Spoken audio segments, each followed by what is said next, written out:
Companion app. What's that mean? So it's the weirdest thing, like, and I'm pretty sure on the next console they'll probably change it up, or they could have changed it on here, but you can't control the functions of this stream from the console. So I'm using, Oh yeah, I forgot that app. yeah, I'm using the PlayStation, the camera, and the controller to set everything up. But once you get into the stream, to turn that music off, to turn the camera around, to do all the visual effects, like hang that banner that Blunt Mover had, you gotta have the app for that shit, yo. That's not built into the into the software that's on the console. It's the weirdest thing, like. But then I don't know. They had one major app that controlled everything, and then they broke that app down into every individual component. So now you have one app that controls your screen. You have one PlayStation app that is a messenger for your PlayStation messages. You can have community groups on PlayStation. Now they have a whole different app so you can access your community groups when you're not on the console. And there's okay. So this is the regular PlayStation app where you can see who's on, what video games people are playing. Um, you can check your notifications and your friends list, and that's all you can do from that app. The second screen app is where you turn your phone into a second screen, connect to the console. On this application, you can put objects up. You can change visual effects. You can have controller effects. You can put masks on your screen. You can do your music and sound, and you have all of your broadcast settings. Everything in your broadcast, from your messenger board to this function right here that rotates your camera, and they like put it in all these weird apps instead of just having it on one. So those are two. So that's your regular PlayStation app, your second screen app. Then you have your Messenger app where you actually can message, send direct messages to PlayStation accounts. And then the community, Oh my god, I need some money. yeah, the community groups app. And I deleted that one because it kept giving me notifications like, there's a, in this community. And that shit was going off, I swear to God, like Every 10 minutes. at least 4 times an hour. Almost like every 13, 14 minutes, like four times an hour, yo, like boo boo. Oh my god, damn! I took that shit off because I wanted to make one post in my community, but I wanted to send a picture, and you can't do that unless the picture you want is on a PlayStation, but it wasn't. It was in my phone, so I had to get the app, go to the community, and then tag a fucking picture of that shit. And after I started getting all those messages after that shit, I delete that shit, yo. You should let me use the other stuff in your hair. That stuff I made by. Yeah. To see, because your hair's been growing out more, so. Uh, And we need to really get that hook needle shit. yeah. Because that's why that will help your ends not break as much. I Not have, just twisting them, you know what I'm saying? Like, you have to fold yeah, them in, but I keep them have tight. one, but not a. Not for the hair.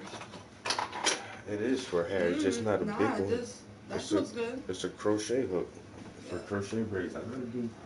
I didn't say you don't have to Yeah, I not never do do it. crochet. Well, I never done. This is big enough. You can just make the bigger ones smaller in the root as you use this little one and make little knots. Yeah, well, I've never tried that on my dress though. I've done it with weave. Instead of the way you split it and then stick your dread through, that's what this is for. To prevent like that. But to make it really tight, like to interloop it a couple times through the same hole. We could try it. I never used this before either. What, you know how to put weave in? Mm-hmm. Like what kind of weave? I know how to do micros, box braids, any kind of weave. Box braids? Cornrow. I taught myself how to put box braids, and I just can't part my hair myself to make crochet braids. I'm trying to like. Where you fucking all you gotta do is put the cornrows, braid your design in the hair, then you get your crochet weave, and you pull that shit through the fucking cornrow, and loop it around, and then it's China knot. The crochet ones are so easy. Yeah, the crochet braids like. Nah. That's I feel like I can just watch people do, and that's how like I got the job I got now. Like I'm not trained in any of that shit. Just show me what the fucking do, and that's what I tell anybody. It's like, oh man, that shit hard. Like, no, that's just getting a task and doing it. It's like just getting a task. That's it, and that's how I can learn shit easy. School. Like I saw somebody do. I think it was Jarrell's mom. Somebody came over to do her hair one time, and I just watched that shit. As soon as that girl left, I was like, yo, I can do that shit, yo. Don't ever, don't do that no more. That's why I taught myself on YouTube. I was literally like, yeah, see, this is I'm before YouTube. $200, $300. And that's what I tell people now. Like, if you don't know shit, man, like, just go on YouTube. YouTube and Google, you can almost do almost any fucking thing. I don't care what the fuck it is. You can do almost anything because somebody will show you step by step how to do whatever. It all depends on if you just want to do that shit or not. Like I say, look up. All you gotta do is look up some video, whatever kind of language, simple language, dread, crochet hook, some shit, and something pop up. Alright, sometimes someone unexpected comes into your life out of nowhere, makes your heart race, and changes you forever. We call these people cops. You should put that in the painting. Yo, my man George, his posts are all like this, yo. This dude come up with the craziest fucking post right here. Sometimes someone unexpected comes into your life out of nowhere and makes your heart race and changes you forever. We call these people cops. One thing people gotta understand about extremely kind, nice, loving people is that their other side is just as extreme.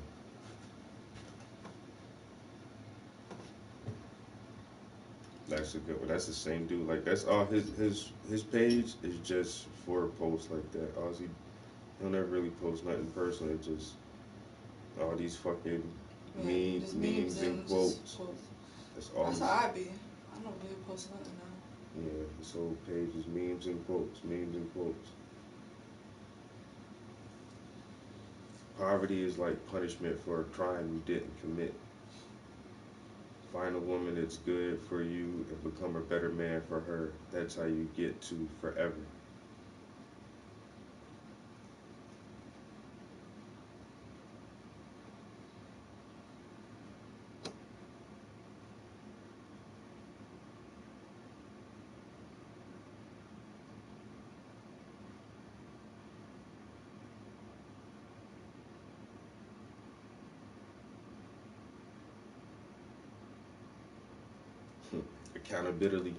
Accountability feels like an attack on you when you're not ready to acknowledge your behavior harms others.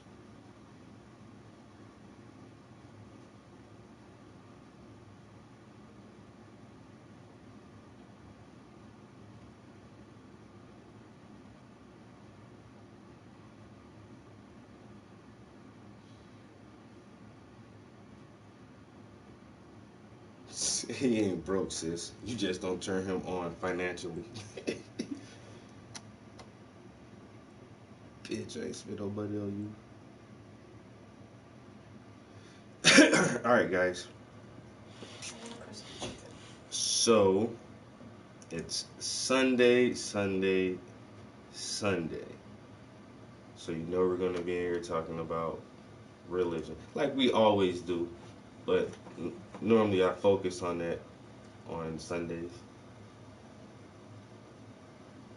Damn, they got Tekashi 6ix9ine wearing a Smithfield hard hat. Smithfield is one of the biggest producers of pork on the East Coast. So basically calling him a pig, I don't get it, yeah. Yeah. It's like, you fucking swine. He got on a Smithfield hard hat. Yo, motherfuckers be throwing like subtle ass fucking. He snitched on both his names. It's like, I forgot even that guy even existed. Oh. You seen that? Dude was running up like he all crazy. Get your fucking ass out of here, bitch. Like what? He's what? just bouncing. I don't think he would.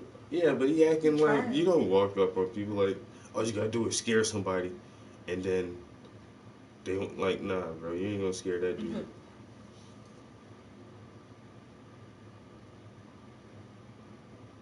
Oh my god. And I've seen this animal abuse stuff lately, yo, like motherfuckers with chimpanzees. I feel like you should bring this one to another show. That is a good one. I just wanted to space them out though. Like I say, all my art was out last year. That's why I'm happy. Like, I got 2 new paintings in Scranton. And then I just dropped off those 2 new paintings. So I wanted to really say something for Black History Month, like, but I did so much last year, I really didn't complete as many paintings as I normally do in a year, yo. I normally can do a painting a year. I mean, a painting a month. And last year, I think I did like 7 paintings in a whole year. And so far this year, I've only completed really the one. The one with me with the blue and colorful background. That's the only one. No, that's the 2 you brought are both done. I finished the other one last year. Oh. The tall slim one, that was done in December. Like this year alone, it's February and I've only completed 1 painting so far. And it started last year. I didn't even start that painting this year. Like, I'm slowing the fuck down. And now in here, all I have is 1, 2, 3 paintings. I did that last year. Yeah. You know what I'm saying? That ain't, it's new and it hasn't been seen, but that's the last one. Like, that's the only painting that's finished, kind of finished. It hasn't been out the house yet. And so after that, I'm down to fucking 3. And hopefully I can pull one of those pictures off my camera, work on that one, add that to the Reader series. Yeah. And then I'm back looking for models and some other shit to paint. I still want to add 1 more to the 2 paintings I did of myself recently.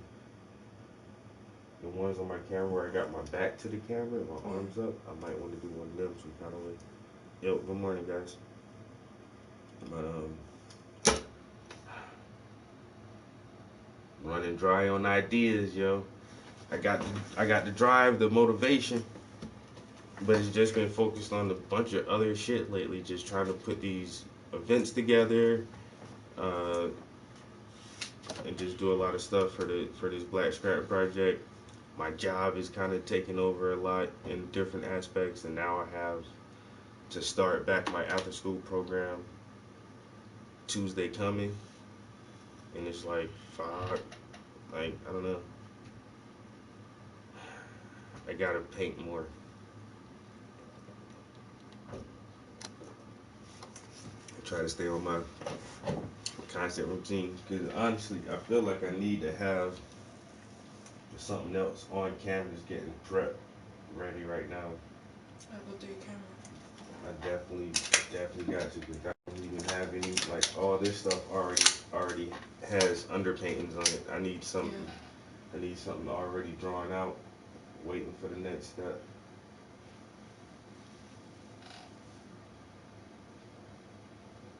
Fuck. This year's gonna be weird. I gotta come up with a theme and a concept that's gonna carry me through the whole year.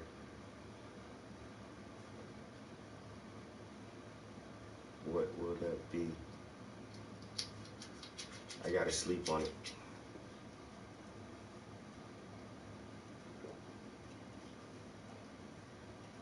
Can water taste old?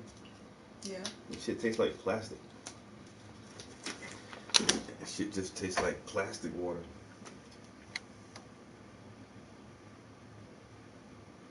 If you're buying it, and fresh water outside.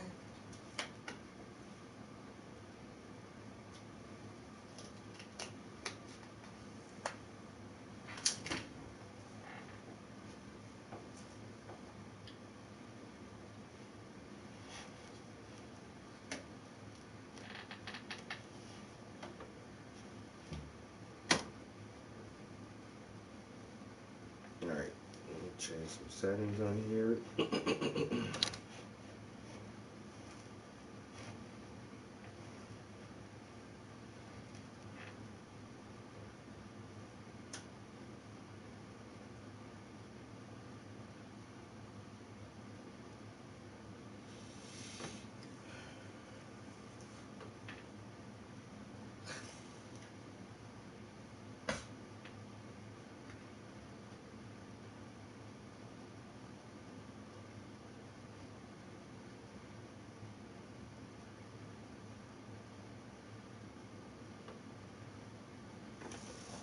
And see, when you do the shit from the phone, you can put emojis and all kind of shit up there. You can't do that shit from the console.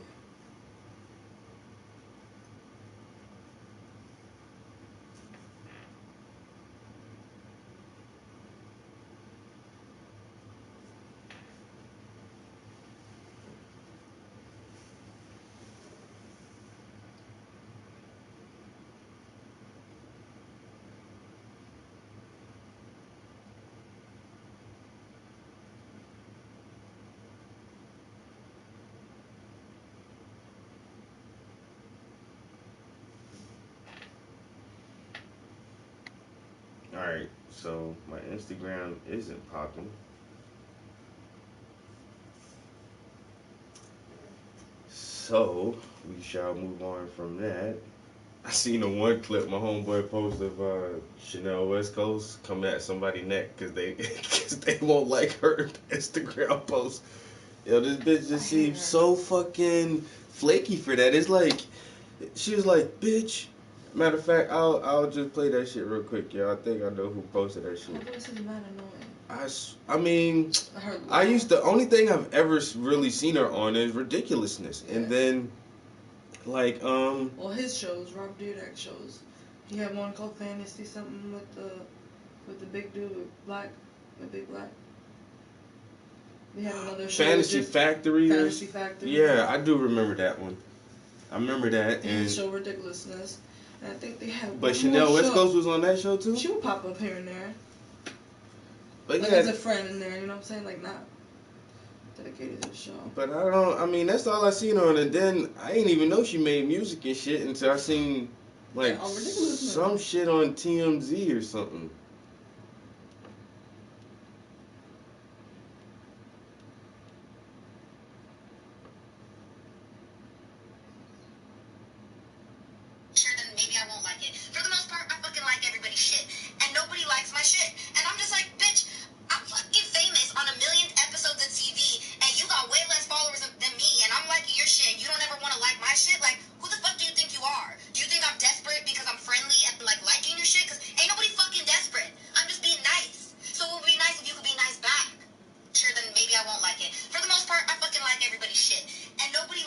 So stupid. Why are you mad? I'm fucking famous on 1 million episodes of TV. And I like your shit. I got more followers than you. And you don't like my shit, like, bitch. Like, why are you mad somebody's not liking your fucking post, yo? Like, yes, if you're that famous and shit, you should be getting enough likes. Yeah, like, what the fuck does it matter? And man, I hate this celebrity iconology, social media. So I actually did go to Chanel's West Coast page. Man, the bitch got like 3.3 million followers. Why are you mad if like this one individual person isn't liking your post? You have 3 million followers. Your post get fucking 100 fucking thousand likes on that shit. Like, who the fuck cares? You just want specific people to fucking like your shit. And you do I see she do all the photo shoots and all this shit. It's like, and like, there's unheard of Instagram models, you know, who got 3 million followers and do photo shoots. Yo, like, it don't fucking matter. Apparently for her it does. That's what trips me out. Like, I can go to like almost any beautiful ass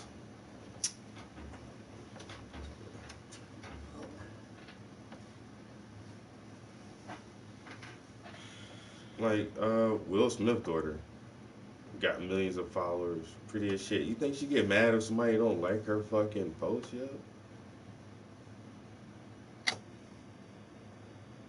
Go to any random, unknown.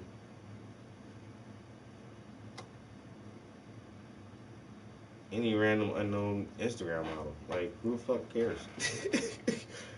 I'm fucking famous on 1,000,000 episodes of TV. Flaky for that is like. People are weird. Oi.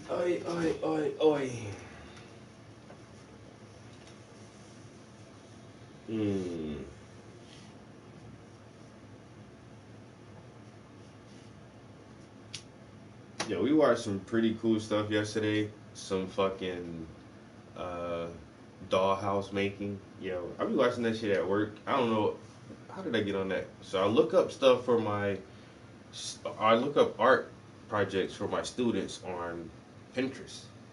But Pinterest has all kinds of shit on there. And then I just saw this picture of like dollhouse kit. And I clicked on that shit one time and that shit looks so fucking detailed and so cool, yo. I just YouTube that shit. And I'm sitting at work. Hope ain't none of my coworkers watching or my supervisor, because I only did this like one time. So I sat there at my desk for like 2 hours just watching like motherfuckers build dollhouses and shit. Yeah. And dioramas and like some hardcore shit though, because the one dude, he built like this old German building, and it had this fucking tank that was coming through like smashing shit, and the soldiers were running up with guns, like, but it's just this little small diorama shit, yo. It shit's be cool as fuck. So I watched that shit yesterday. Then we watched this one dude, like this eating dude, yo. You know how motherfuckers just travel and eat food and shit. I want to do that again. But this motherfucker was like, he smiled with his eyes. Yeah, he was one of the coolest motherfucking like food tasters ever, yo. So enthusiastic. Yeah, his shit was just good, and he have his wife with him the whole time. Then his wife and kids, they just go around traveling. This motherfucker all over India, China, traveling. He was in New York for like 33 days, just in the city trying all different kind of foods and restaurants and shit, yo. Like his shit was good as shit. I might watch some more of that shit. That's how I learned how to cook too. Just watch shit, man. Like motherfucking. Watch other people's shit, yo. That Indian food he was eating, yo. Some goddamn curry fish, rice with all kind of sauces. This motherfucker was drinking rice water. I ain't never heard of that shit, bro. Just drinking starchy, flavored rice water. Like the water that comes off of rice when you cook rice. It's like, yo, good morning. This nigga's still up, bro. Boy, your metabolism is super strong, nigga. This shit is super. I want to see you hang around Uncle Snoop one time, boy, because I done seen Uncle Snoop smoke plenty niggas under the table. I don't think that shit have happened to you, though, bro. Like, this nigga just chiefing a half a bottle of, what you drinking? That Douce? Jeez. Strong metabolism, boy. Motherfucker like a rock star. Motherfucker like a rock star. I know it. And you 2 hours, like I'm all the way on the East Coast. So it's a little bit late in the morning for me.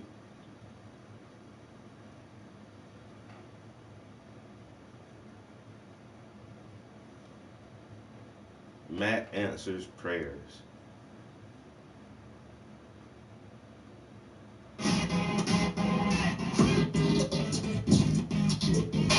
There's something so weird about this. So I can connect my laptop to the Bluetooth, but every time I power shit down and power things back up, sometimes it'll connect perfectly, and sometimes it'll have that staticky connection like that where I have to reassign the Bluetooth. Like, this shit gets annoying. Turn it off. Turn it on. This nigga is up.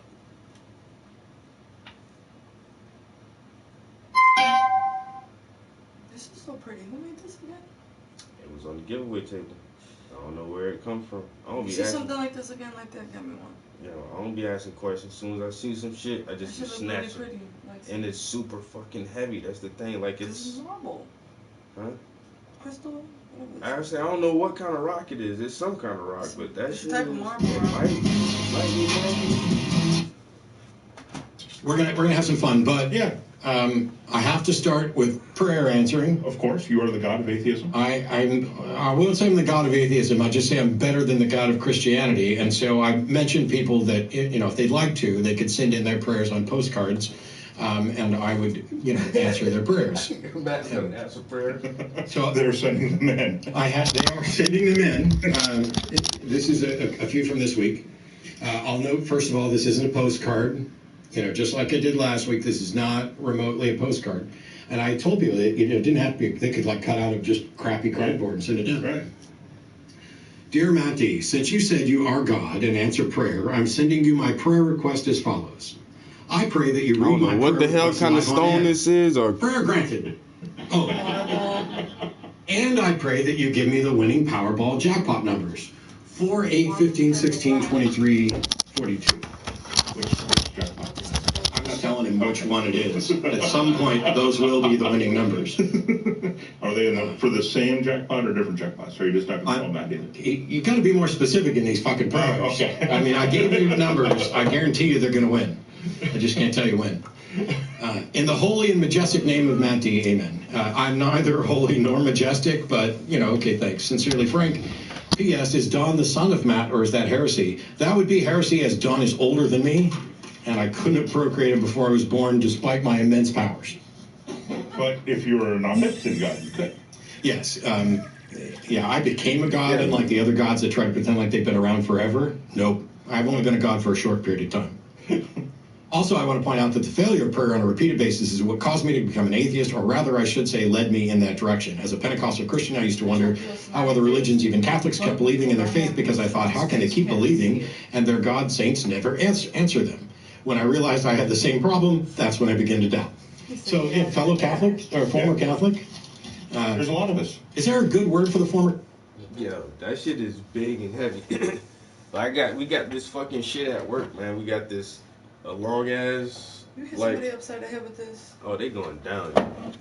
We got a cafeteria table, the old brown fold out tables, and it's called the giveaway table. And if you got some shit that you don't need or you don't want, bring that shit to work, set it on the giveaway table. Anybody can come by and pick that shit up. Bro, I just snapped so much shit off of there, I don't ask no questions. Oh, that shit on the giveaway table? Somebody had a big ass, a brand new fucking candle. I don't know what scent it was, but brand new candle, snatchies. I can use a candle. I can always use a candle. When I saw this fucking ashtray up there. I bet you it wasn't an ashtray, though. It is an ashtray. That's why the grooves are on it. I mean, I guess. I swear it has grooves that's... Well, yeah, there's grooves on there. Yeah, that's an ashtray, bro. But whatever, yo. As soon as I saw that shit, I was like, somebody don't want this shit? Snatchies? I'm bringing this shit home, bro. What the fuck?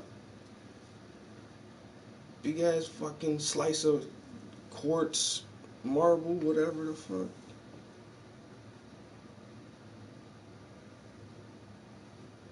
Yeah, that shit crazy. But answering prayers, though. Matt answers prayers. Do we really believe that prayers work? That's why he's doing the silly thing, write me a letter, I'll answer your prayers for you. You know what I'm saying? Because some people, sometimes God will answer your prayers, sometimes God won't answer your prayers. And then it's anybody can do that. I forgot the last nice thing I got from off the table, yo. Some kids' boots. Brand new kids' boots.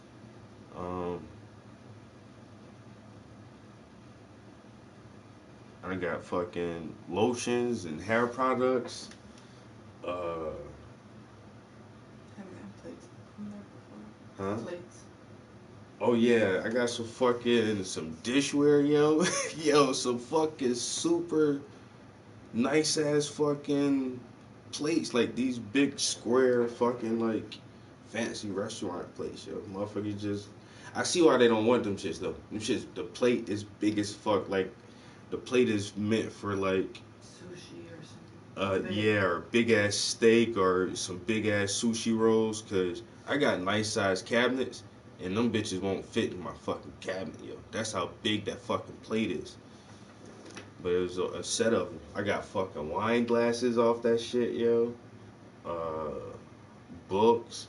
Like, motherfuckers just give all kind of shit away. Anything people don't want, they just throw that shit up on the fucking table.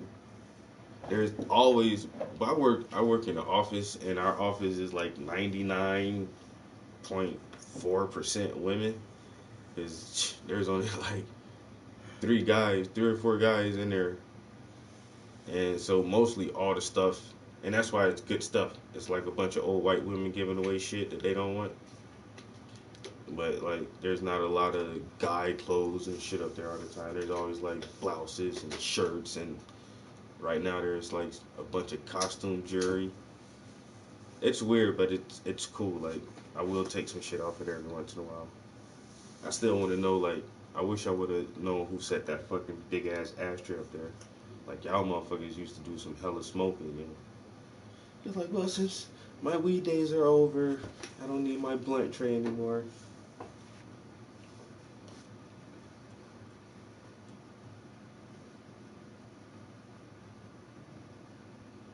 Jim Burrows.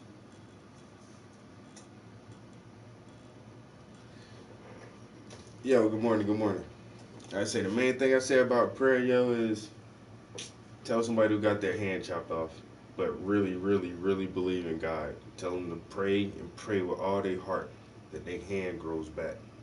Like, that shit won't never, ever happen. It won't. Because it defies the laws of physics and nature. Like, we just know, okay, some salamanders and lizards and shit like that, you can break their tail off and that shit will grow back. That's how they're built. That's their genetic code that allows them to do that. Humans ain't the same. If I chop my fucking hand off, I don't care how hard I pray to any fucking god. You do have some of those aspects though, like hair and fingernails. Yeah, but those are dead skin cells. Your hair is dead, your fingernails are dead. You know what I'm saying? So as far as regrowing and regenerating bone and limb, ligaments and muscle tissues and fibers, skin and all of that shit to regrow a new fucking limb, I don't give a fuck how hard you pray. And that's the thing, like, what's the difference between terminal cancer and, you know, losing a limb? See, God to cure ailments that you can't really see from the outside. You know what I'm saying? Motherfucker lose an eye or lose an ear, or that shit ain't coming back. But if you're sick, you know what I'm saying, you're still, all your limbs and appendages are still attached, but you're sick. And you can pray for your sickness to go away. And if it does, you can be like, oh, because that was God, because I prayed for it. You know, how do you know? Like, I want to see something. Like, pray for something that I can see. Chop your finger off.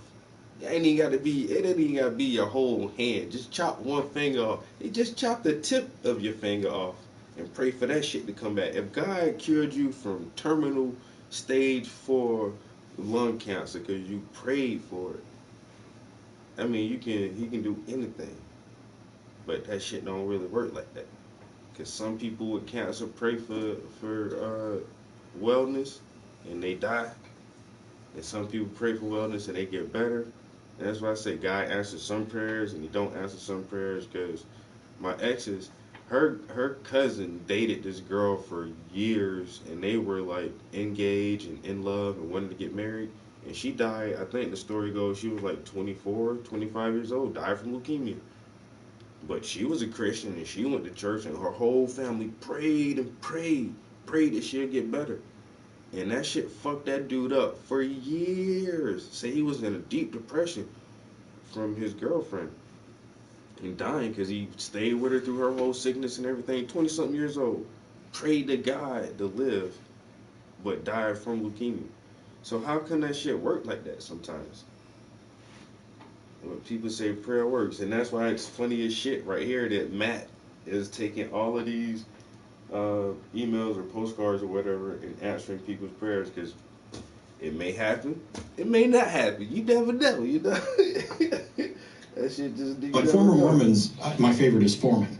Yeah, no, I actually prefer recovering Catholic. Former Mormons. I have another postcard here that is greetings from Kentucky. Yes, I'm an atheist, and yes, I wasted money going to the Ark. Nonsense, and that's underlined with an exclamation mark. My very Christian mother commented upon leaving, Noah's Ark is something you just have to have faith in that it happened. The details are irrelevant. You just tried all of them? The details are That one irrelevant. tastes like plastic I balls. thought the devil was in the details. Well, that's the thing. She doesn't like the devil, and Oh, yeah, that makes sense now. Okay. dear God, please let the Columbus Blue Jackets win the Stanley Cup this year. I don't like golf. Sorry, that's Jim's joke, and I give credit where it's due. That was Jim's joke. Failing that, please. I fucking hate sports, and I got the joke, yo. Because the Blue Jackets is baseball. He's like, I don't like golf. My gout.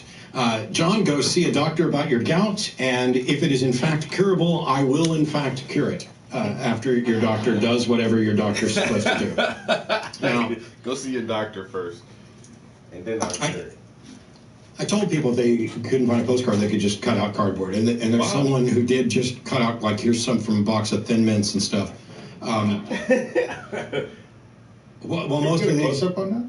Well, that's an impressive. It might have a return address on it. Oh, yeah, we don't want to do that. Okay.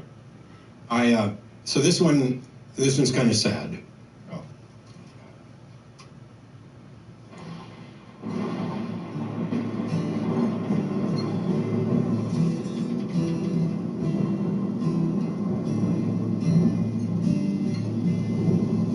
Dear Matt, I prayed, but you still ain't helping.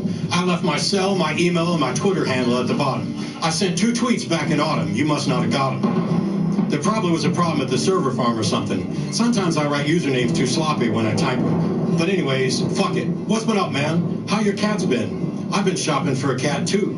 I'm about to be a fur dad. If I have a male one... Is he doing the Stan parody right now? Remember that song, Stan? Yeah, I swear, Matt Dillon is crazy. I did not mean to do that.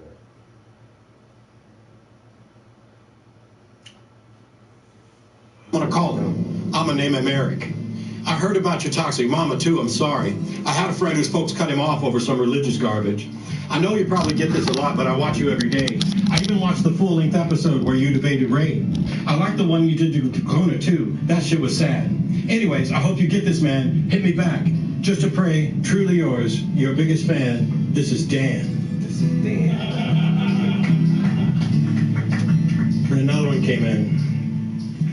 Dear Matt, you still ain't helped a road. I hope you really care. I ain't mad. I just think it's fucked up you don't answer prayers.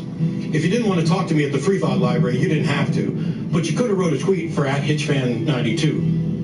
He's a fresh atheist, man. He's only 6 weeks deconverted. We waited in the Austin Sun for you for 5 hours, and you just didn't show. That's pretty shitty, man. You're like his fucking idol. He wants to be just like you. He knows fallacies better than I do. I ain't that mad, though. I just don't like being lied to. Remember when you said you're better than God? You said if I prayed to you, you'd answer back? See, I'm just like you in a way. I never knew life outside church either. I used to always sing Jesus songs and was a true believer. I can relate to what you're saying on AXP, so when I have a shitty day, I drift away and put it on, because I don't really got shit else to do that helps with shit, so I need facts. I even got a tattoo of Dawkins' face on my ass. Sometimes I post on Lakewood Church's Facebook to see how much it trolls. It's like adrenaline. The rage is like butter on my roll. See, everything you say is real, and I respect you because you tell it. My girlfriend's pissed because AXP is on 24/7. But she don't pray like I pray to you, Matt. No one does. She don't know what it was like for people growing up. You gotta answer me, man. I'll be the biggest disciple you ever lose. Sincerely yours, Dan. P.S. We should be on the show together, too.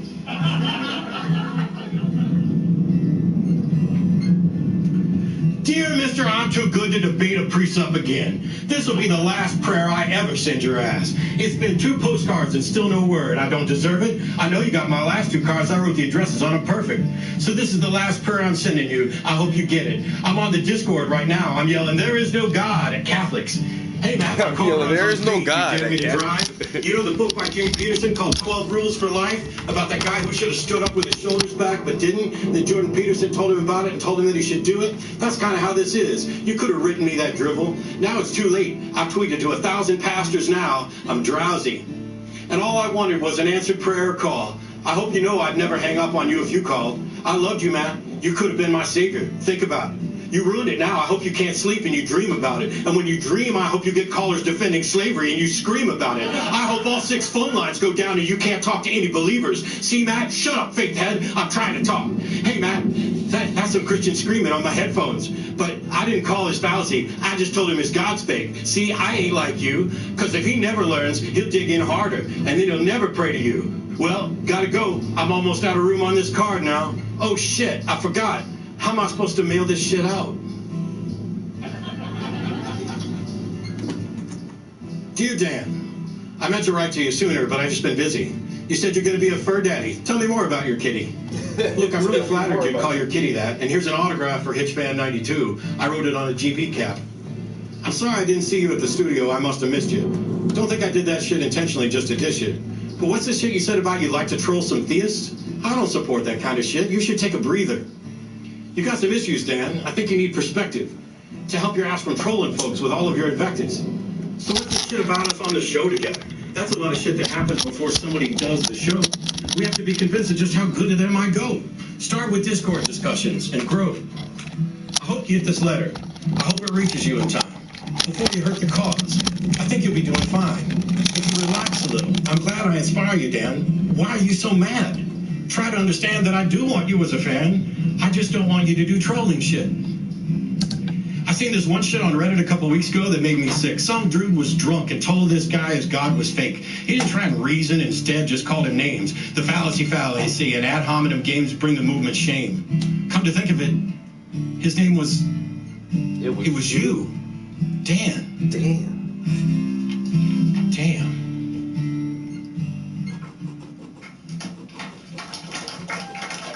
I can't believe Matt did a whole stand parody. Amazingly talented viewers. So, legitimately, the first 3 verses that were by Dan, all credit to Dan for doing that. This is somebody who went above and beyond, because these are literally like there's a kind, healthy thing, Michelangelo's thing, and Thin Mints, and he's got poems on the backside of each one of these. But he went through that song by Eminem, rewrote those 3 verses, and somebody gave it to me when I showed up at the building today, and I was like, well, I know what I have to do. So I grabbed the last verse and rewrote it, and then grabbed the guitar and did a quick back loop. Thanks to Vern and Mark for making all of that shit happen, and to Dan, who's not Dan, for writing in. Amazing talent to do that. I mean, that was absolutely sick, and I was really, really happy to do my little part in it.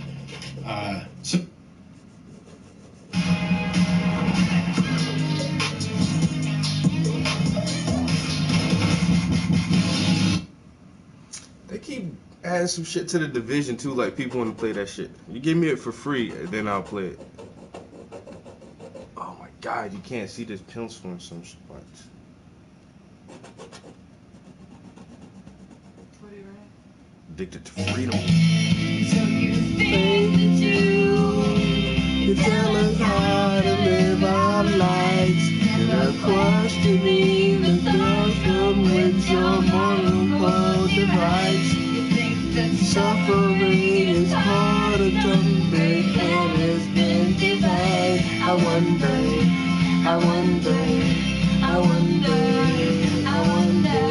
what will it take for you to start opening your eyes? I wonder. My bad. I just like that. Hey everybody, welcome to the Atheist Experience. We are live. Today is Sunday, June 25th, 2017. I'm Matt Delaney. Joining me this week, Jen Peoples. Woo! Hey, Jen. You guys on the other side. They're there. Now they're clapping. Yeah. Just, All right. So yeah, this is a live public. Well, it's not even public access anymore. I started to go back to the old intro. Yeah. One of the things that we discovered, and well, thank you again for your feedback that you gave us with the poll that we did. It's been very useful. It's helping the atheist community of Boston make new decisions. And one of the things that we discovered is there were people who had no idea the ACA was a nonprofit organization, Yep. and that they could Don't play whole episodes, and that is a whole episode. So, are there any more clips? Are there any more? How do you know something's a whole episode over a certain amount of minutes? Yeah, it's an hour or something.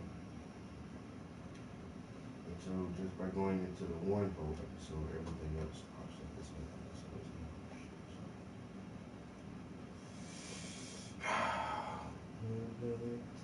Take me to start opening your eyes. That's really cool. Wait till later. Alright guys, Sundays. Should we listen to some Christopher Hitchens or some Carl Sagan? I'm like, let's listen to some Christopher Hitchens real quick.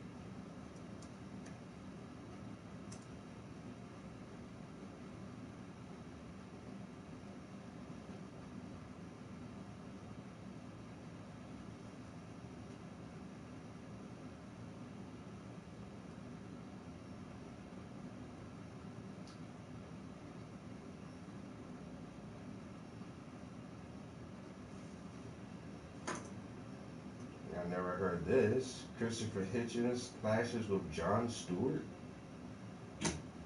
in a heated argument. Thomas Jefferson, author of America. Please welcome back to the program, Christopher Hitchens. Good to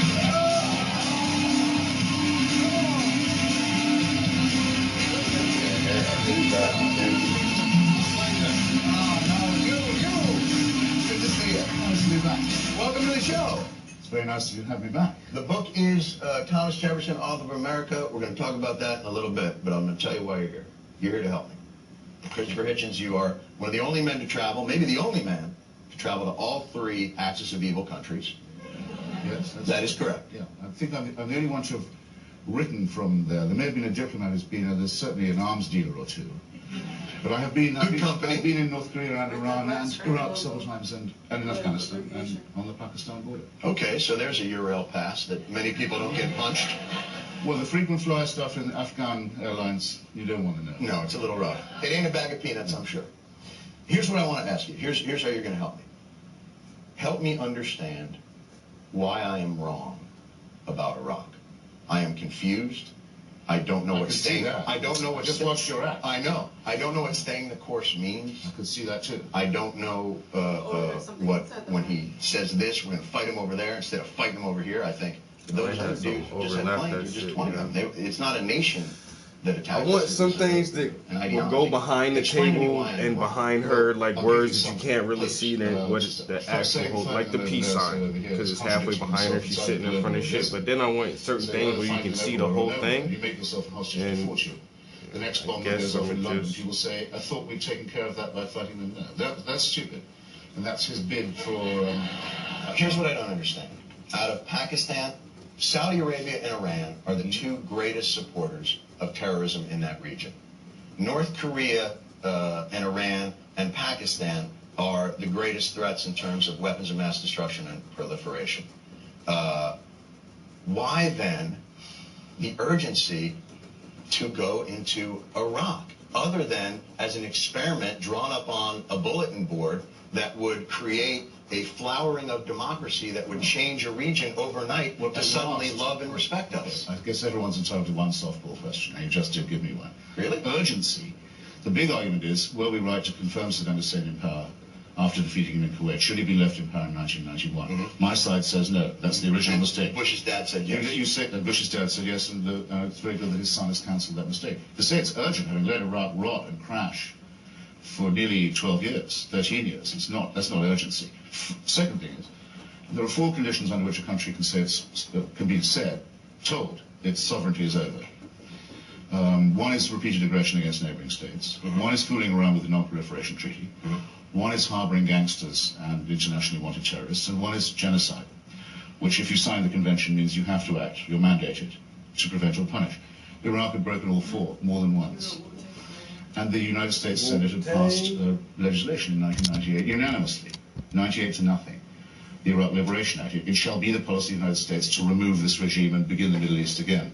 What's wrong with that? Anyone who wanted to complain should have written to their Democratic senator in 98 and said, what's this about you promising to remove Saddam? Here's why. And they didn't. Here's why we did Because it was an obviously right thing to be wanting to do. No, because it was an obviously symbolic thing to do. And nobody here thought anybody would be crazy enough to get into the British and Churchillian method of, hey, let's just go in the Mideast and redraw the map the way we think it should be drawn. We're not redrawing the map. What could happen there? We're not redrawing the map.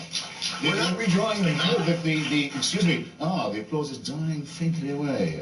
I might get a clap before I'm done.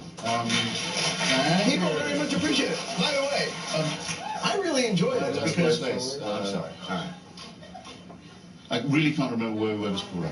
This is You terrible. were saying to me that you agree that Bush is conducting this incompetently. Yes. I've just The old Bugs Bunny chart. I've just written a long article for the Weekly Standard which does say exactly that. Is that true? Yeah. But I think he's right So on the let me main try principle. and get your position then, and it may be one that's actually not as far from me as Unfortunately, perhaps go I to war with thought. the president you have. It's he's right on the main point. We have deadly enemies in front of whom we cannot retreat. They do mean us harm, and it is wrong to say that the cause of terrorism is our resistance to it, which is the root fallacy that's now being put around. Okay. You'll say, if we weren't mean to them, they wouldn't be so mean Here's to where us. I can see the Absolute difference. bull. I agree with all your premises. I disagree that going into Iraq was the way to clarify those. I guess what I'm saying is I agree that there are people out there who want to do harm to us. What was the other one? Wait. Oh, no, well, remember now. Why is this The like Iraq, different to from say all the other Iraq times? Liberation Act was bluffing. Oh, I've got it now. All right. I've got it now. No, we're not trying to redraw the map. The Bin Ladenists are trying to redraw the map. They don't think Iraq should exist. They don't recognize the borders of Iraq, Lebanon, Jordan, Palestine. But Iraq They is, think I it should mean- all be part of But a let's face huge facts. Islamic caliphate. But Iraq is- They're the ones who want to redraw the map. But let's We're go back saying to the- we will save because we're Iraq onto and something. make it a federal democracy. We were coming to common ground. There are people out there who want to hurt us. Yeah, that was a bit platitudinous of me, I must say. Yeah. There's evil Next in the up, world. we're saying the world's a dangerous place. Yeah, You know. exactly. Well, And it took me out. to resist terrorism is... Oh, the big fallacy is the people who say there wouldn't be all these terrorists in Iraq if we hadn't gone there. That's capitulation. I mean, Zakaria was there before we got there. Mr. Yassin, who blew up the World Trade Center, was being sheltered there since 1993. If you want to see Find me a Iraq, country in the if you Middle want to see East what that you Iraq- can't name five Well, guys the guy, that tried to well, blow these are something up in the Syrians. United States. These are the Pick guys. one. I'll give you five in Qatar. I'll give you a couple that are probably working for us right now. But you name me, okay, but you name me the one where it's now believed by most liberals that there's no problem with that kind. There was no Saddam terror connection. That's what I'm arguing about. That there was The a guy who was hijacked the Achille Lara wheeled Mr. Now, King off I his like chair Christopher off the- Hitchens, but I do not agree with him on this part right here, where he was actually, But that is the old school terrorism. he was all for Operation Freedom Iraq. He was for us going over there after 9/11, taking out Saddam and all this other stuff, and it was like, really, bro? It's our fault, our masochist. And then say that's the root of the problem. Who wants a third world war? The Iranian president says that one member state of the United Nations should be wiped physically from the map with all its people. Yeah. He says the United States is a satanic power. His members of his government, named members of his government, have been caught sponsoring death squads. He's lied. He's lied to the European Union about his nuclear program. But you know that a lot of... He says he believes the Messiah is about to come back. Who's looking for a war here? So does George Bush, by the way. President Bush has said... Exactly. Bush is a fucking Christian. He believed in the That's return of obviously just Christ. your audience, which will clap apparently anything, is frivolous. I'm just saying that... I've been on the Jon Stewart show, I've been on your show, I've seen you make about 5 George Bush IQ jokes per night. And there's no one I know who can't do it. You know what I think? This is now the joke that stupid people laugh at. It's a joke that any dumb person can laugh at because they think they're smarter, they can prove they're smarter than the president. Like the people who make booing and mooing noises in the audience. Yeah, nobody don't like Chris, yo. But sometimes it's... None of whom are smarter than the president. But sometimes a cigar is really a cigar. Stuff you haven't seen before. Why don't you run down the strengths and weaknesses of the Republican Party as you see them? Well, obviously the strength is their ability to turn mistruth into something people would believe. That is a tremendous advantage when you're running for office. The way they can turn anything into a wash, like they're doing now with Kerry's military record. Yo, D1 and Blunt Mover, man, if y'all still in here, give me something to write on the chalkboard, yo.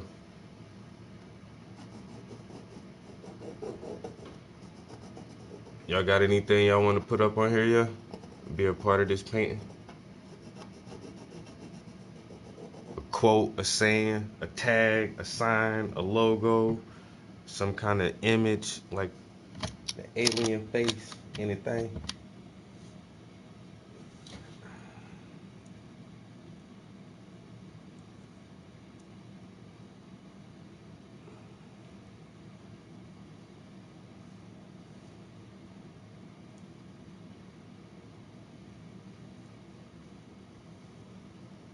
Wu-Tang for the kids.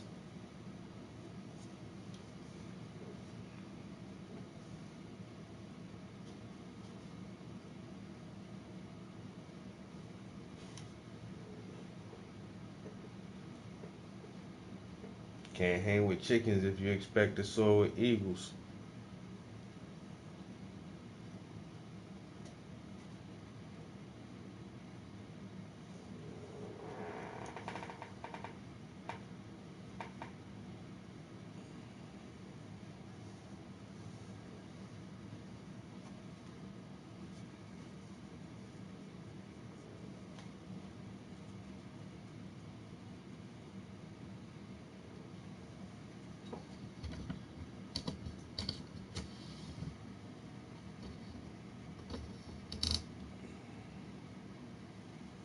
I know that's right. You are a combination of the 5 people you spend the most time around. That's who you are. If you hang around 5 chickens, you probably a chicken. Now, if you hang around 5 eagles, more than likely you an eagle too. You hang around 5 strippers, you already know what it is. If the 5 people you spend the most time around are drug dealers, then you yourself are probably a drug dealer. This old saying is called birds of a feather flock together. Now serving tall glasses of shut the fuck. That's going right up on there.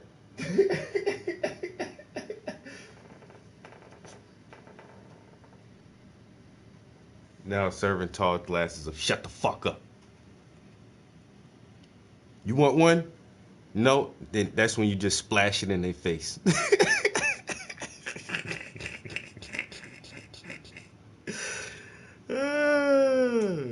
I'm just drench you in this shut the fuck up then.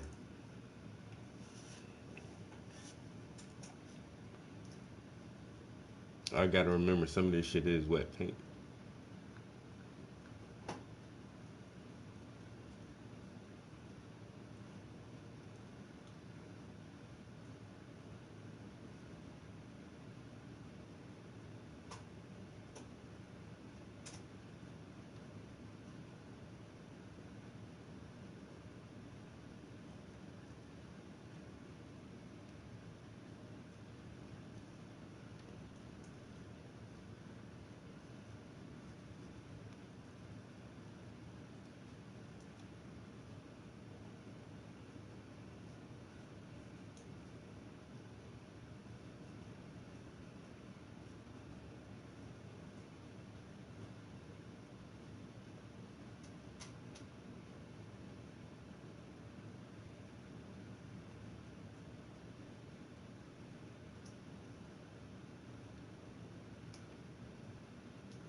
You know what?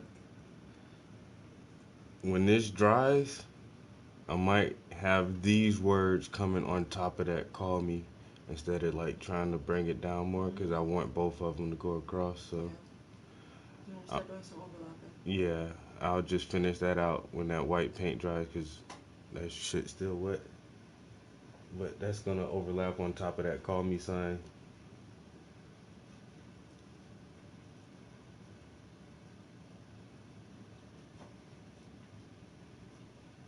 Yo, Weezy.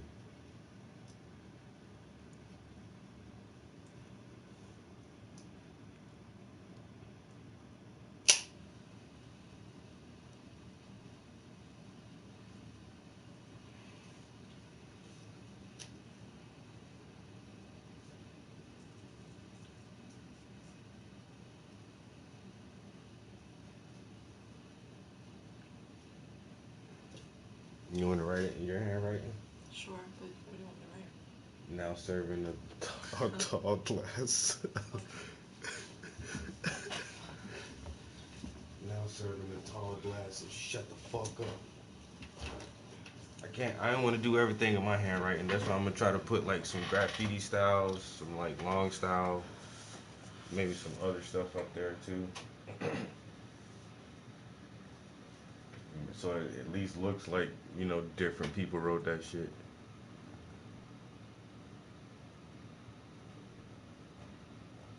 It says now serving tall glasses. Shut the fuck up, right? Yeah,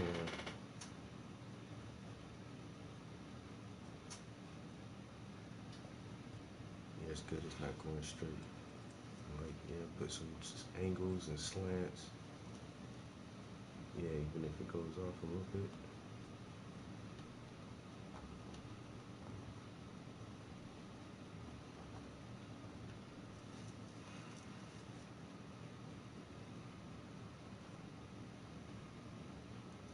It's not in the dark room. Sis. And I tell you about the pressure, like nigga. Well, you wanted to pop up, right? Well, so you could see it. That's look. If it's not showing across on some of that paint, no matter how hard you press it, ain't gonna work. Listen, I didn't even press it that hard, and I'm that shit just did saying, pop. You press it hard enough to break it. Oh my god. We saw what happened. It's on camera, yo. We saw what happened. Like, I really did. okay, yo. We saw it. I don't care about what all y'all saw. Hey, man, this shit I'm not worried about y'all. I know what I did. Okay.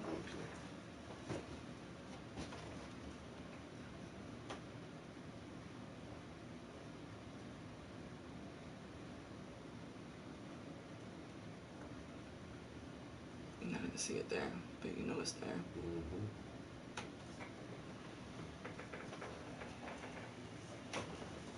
Yo, cut it out with that huffing and puffing shit. Oh, hell. Alright? So now we got that. We got some motherfucking.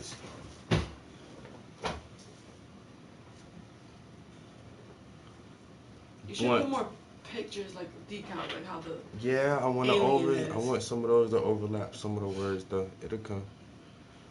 What other? So we got the alien decal. We got the Wu-Tang sticker. We got some blunt mover. We got some D1 up here. What's the logo for this show? Um. Well, they have a simple logo.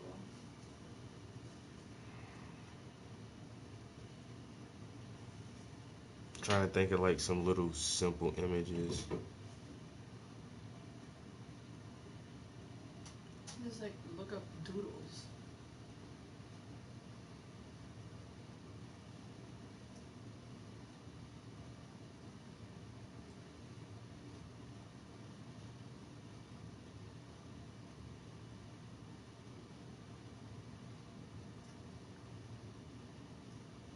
I want that to be more centered. How you paint it.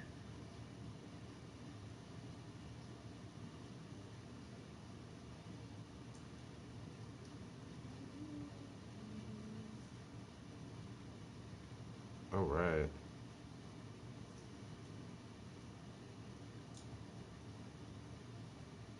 Somebody just put me up on a new artist.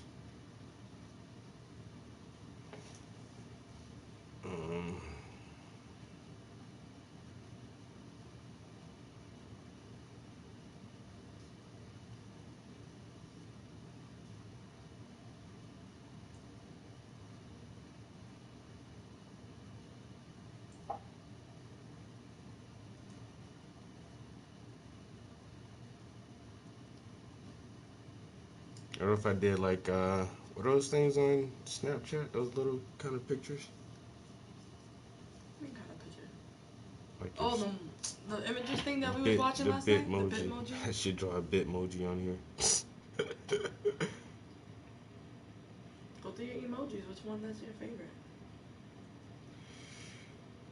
Do I have a favorite emoji to use? No, really emoji.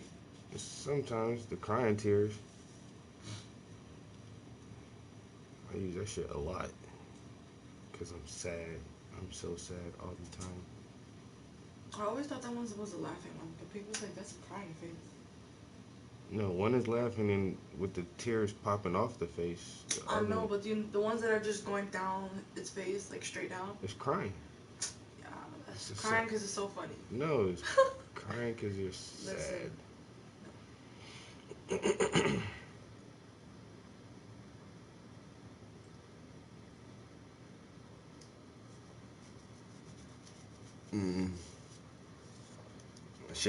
Should I date the painting by putting coronavirus on here or something?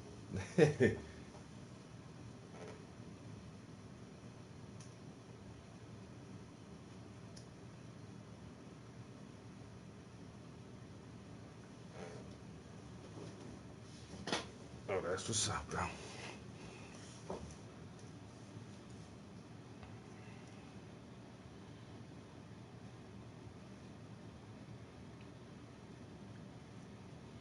I don't have work for the rest of the week. No? I was gonna go in on Tuesday, but she found somebody for Tuesday too.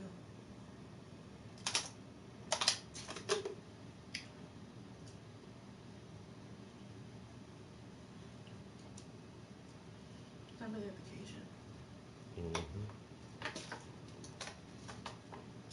I said not really.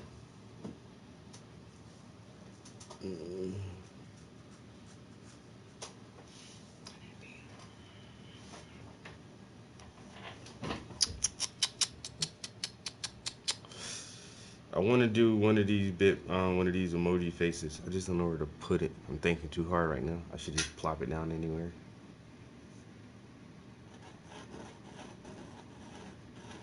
Don't try to draw a circle at home, kids. You'll never get it. Alright. And it's the one with the tongue out. Alright, it has the one eye squint, the one eye popped open, and the tongue out.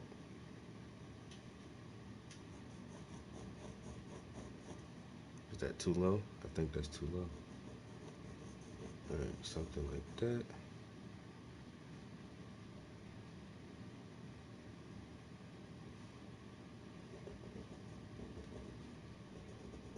Emoji movie.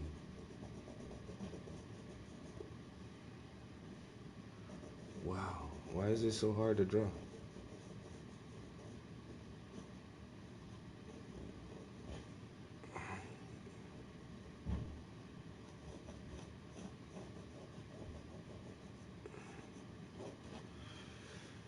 All right.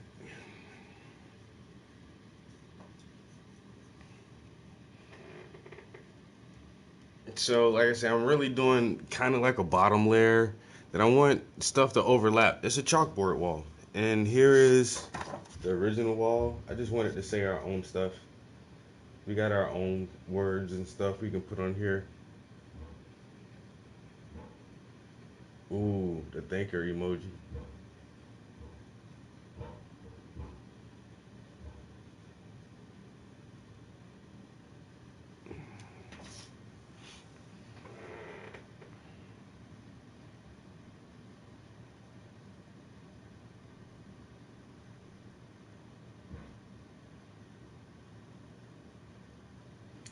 Follow me. Why won't you follow me to a place? That one right there, the one holding his chin like, I wonder what the fuck is next.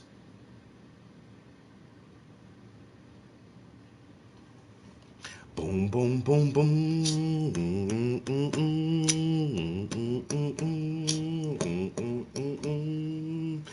everybody.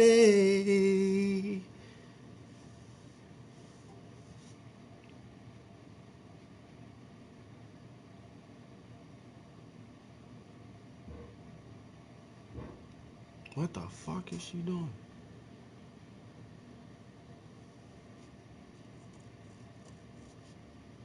I gotta put this coronavirus in here, yeah.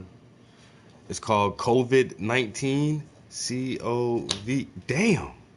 Now I'm breaking pencils and shit. C-O. Where did I do that? C-O-V-I-D.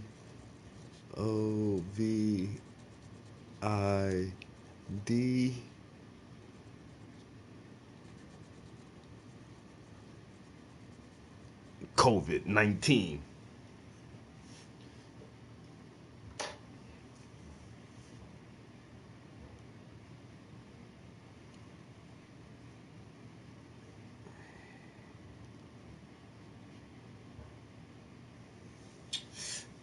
Everybody. Dun, dun, dun, dun.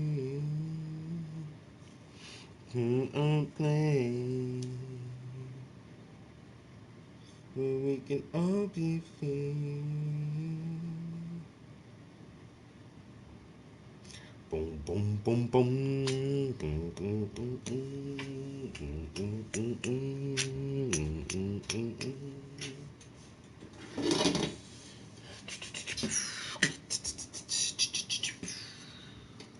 All right, let's get some paints.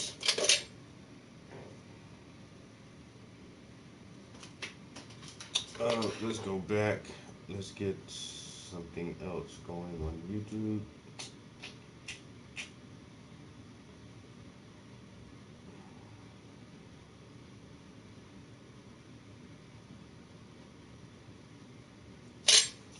Your God is painless.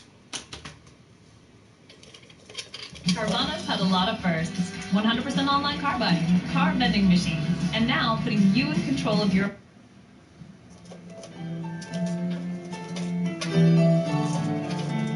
There are shadows surrounding me. We got Ken in Santa Barbara. Thanks so much for waiting. What do you got?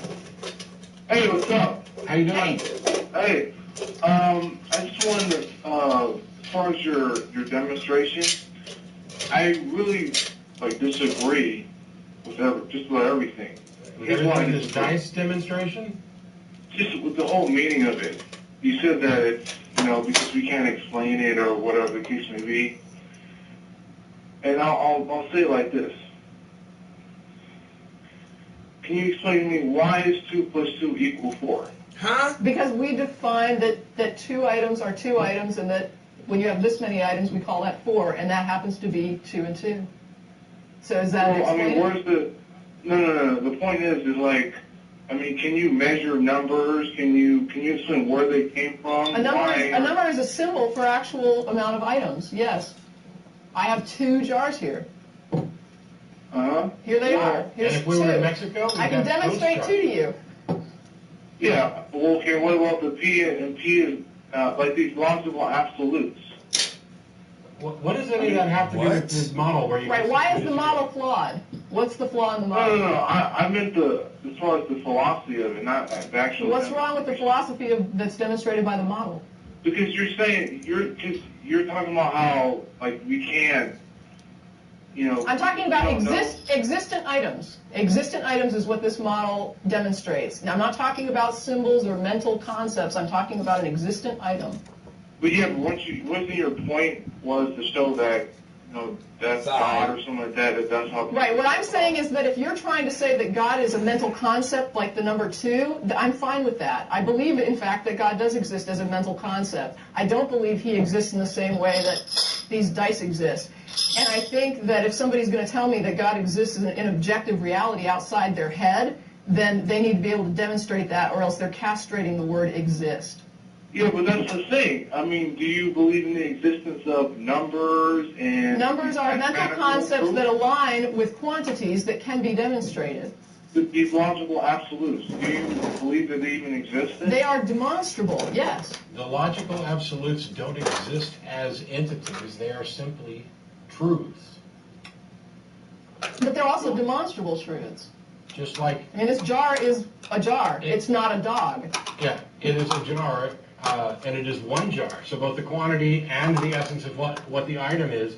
Yeah, and it's not a jar. Whether or not anybody's around to notice it or not. Yeah, but these logical absolutes exist outside of our mind, or we can think of them and all this stuff. They don't exist as a thing. That's what. Yeah, they're not part. They're not part of objective reality like an existent dice. If you're saying that you have something that exists and it doesn't manifest, and you're trying to tell me that it is an item like other items exist, then I simply can't accept that. If you have nothing I can measure, I don't know what you're saying existence means. What does existence mean to you? Well, the same thing with logical absolutes. They still exist, but we cannot.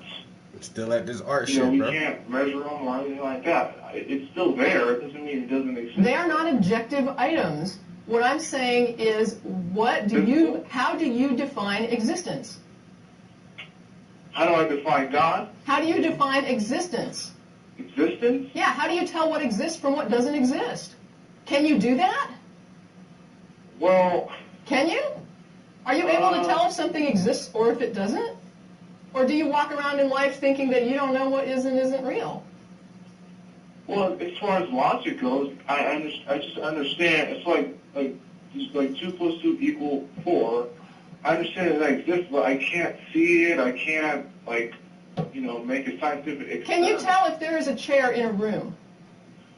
Yeah, the physical sense. We're talking about the abstract. No, I'm not. I'm talking about God. People say God exists as an objective being, a existent thing, not a mental. No, that's not true. That's not true. It is true. I've talked to people who said it. They call all the time. Yes.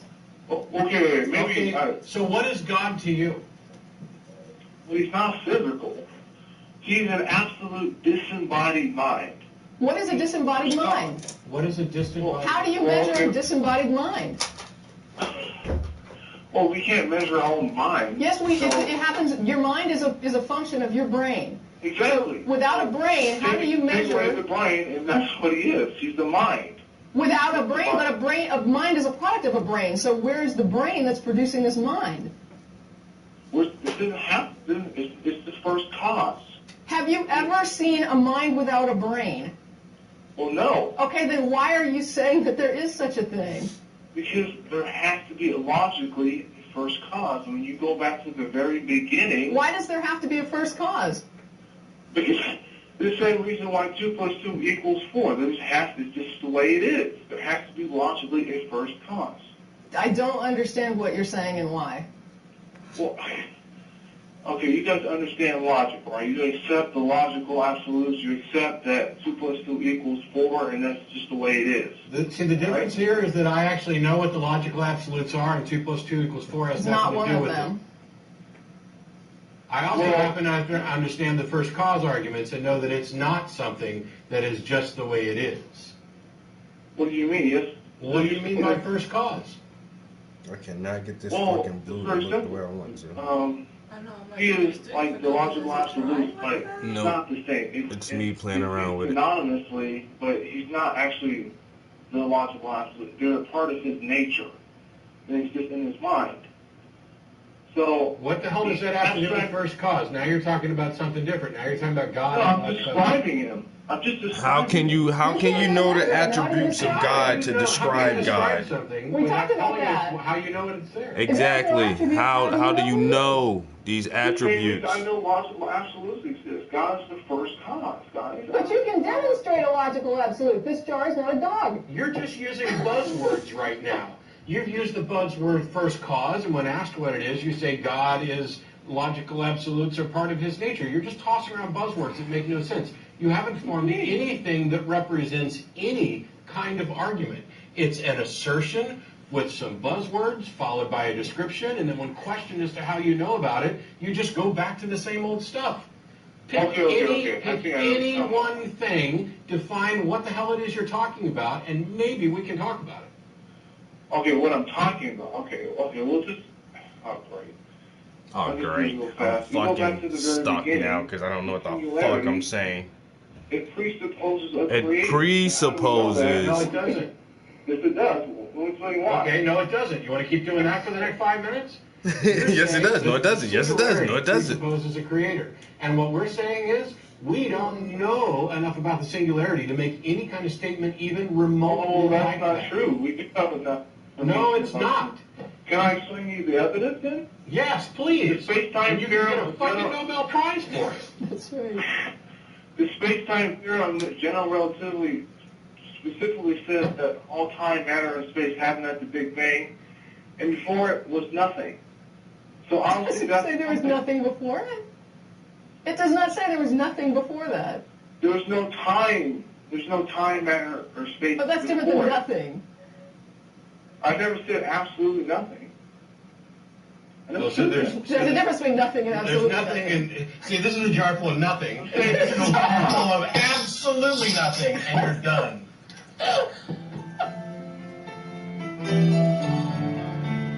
There are shadows surrounding me. This season, escape winter in a Cadillac SUV. In a Cadillac SUV.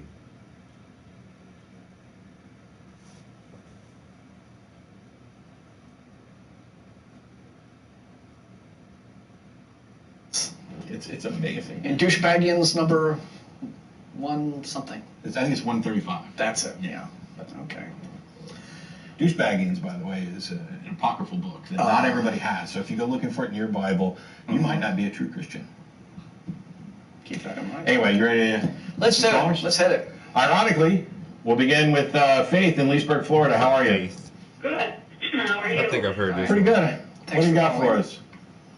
Yeah, I was wondering, I'm a theist, and I wondered if you believe that Jesus actually existed. So I don't know, is my answer. I don't have a big problem with the idea that there may be some real person at the core of this. There's been a lot of scholarly debate on the subject in recent years. I have a friend, Richard Carrier, who's going to be releasing a book that uses Bayesian analysis of history to try and give us a better answer, try and calculate the probability that he actually existed. I'm far less concerned with that because even if he did exist and this was real, we still then have to say, okay, how accurate is the record of his supposed words and deeds? And then we have the question of, well, was he actually a god? You know, are these things that he said, even if we have them accurately, are they then true? So it's layers upon layers. And the only reason, you know, for example, if you look back at like Socrates and Plato, does it matter if they existed? Because their words stand and fall on their own merit. And that should be true for anybody and anything. And the only reason that this is different is because if he didn't exist, then the claims that, of course, he was God fall away right off the bat. So that's the only reason why it's really important whether or not he actually existed. Yeah. Well, now also, you know, he was crucified and rose from the dead, and hundreds of people saw him after he raised from the dead. How do you prove that? Yeah, how do you prove Yes, that? that's a problem because the source, again, we get back to sourcing your historical materials, right? You know, what you have a particular passage in a holy book that makes claims about what eyewitnesses saw, what eyewitnesses didn't see, but what sort of verification can we apply to any of that? It doesn't seem like there's much. The analogy that I've used before on this is there are living, breathing people right now that you can go talk to who will tell you about their alien abduction story. I mean, this is happening now and has been happening for years. People are coming forward saying, this happened to me. And you can actually talk to them and interview them. I don't believe that they've actually been abducted by aliens. Most people don't. And yet if you take that story and move it back 2,000 years to where now we can no longer talk to these people at all, and all we have is anonymous hearsay accounts, how does that make the story more believable?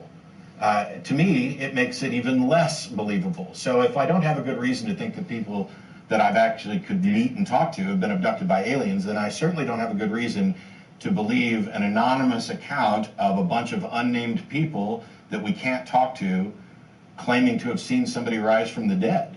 And it is an extraordinary claim, too. I mean, we're talking about, the basic question is, what is more reasonable to believe given the evidence we have? That at this point in history, one human body did something that no human body had ever done before or has ever done since, or that, you know, that these are stories about a possibly a possible actual historical figure, but that were then later on mythologized, fictionalized, mythicized, which is a thing that happened back then. We do know from reading other historical texts. I've read a lot of histories, for example, just ancient Roman histories written at the time, translations from the ancient texts, where the writers then were talking about popular beliefs concerning Roman emperors or Roman generals. The soldiers would actually believe in omens. You know, if an eagle flew over the camp or something like that, then they sincerely believed that this was the gods favoring their general and that the battle that day would go their way.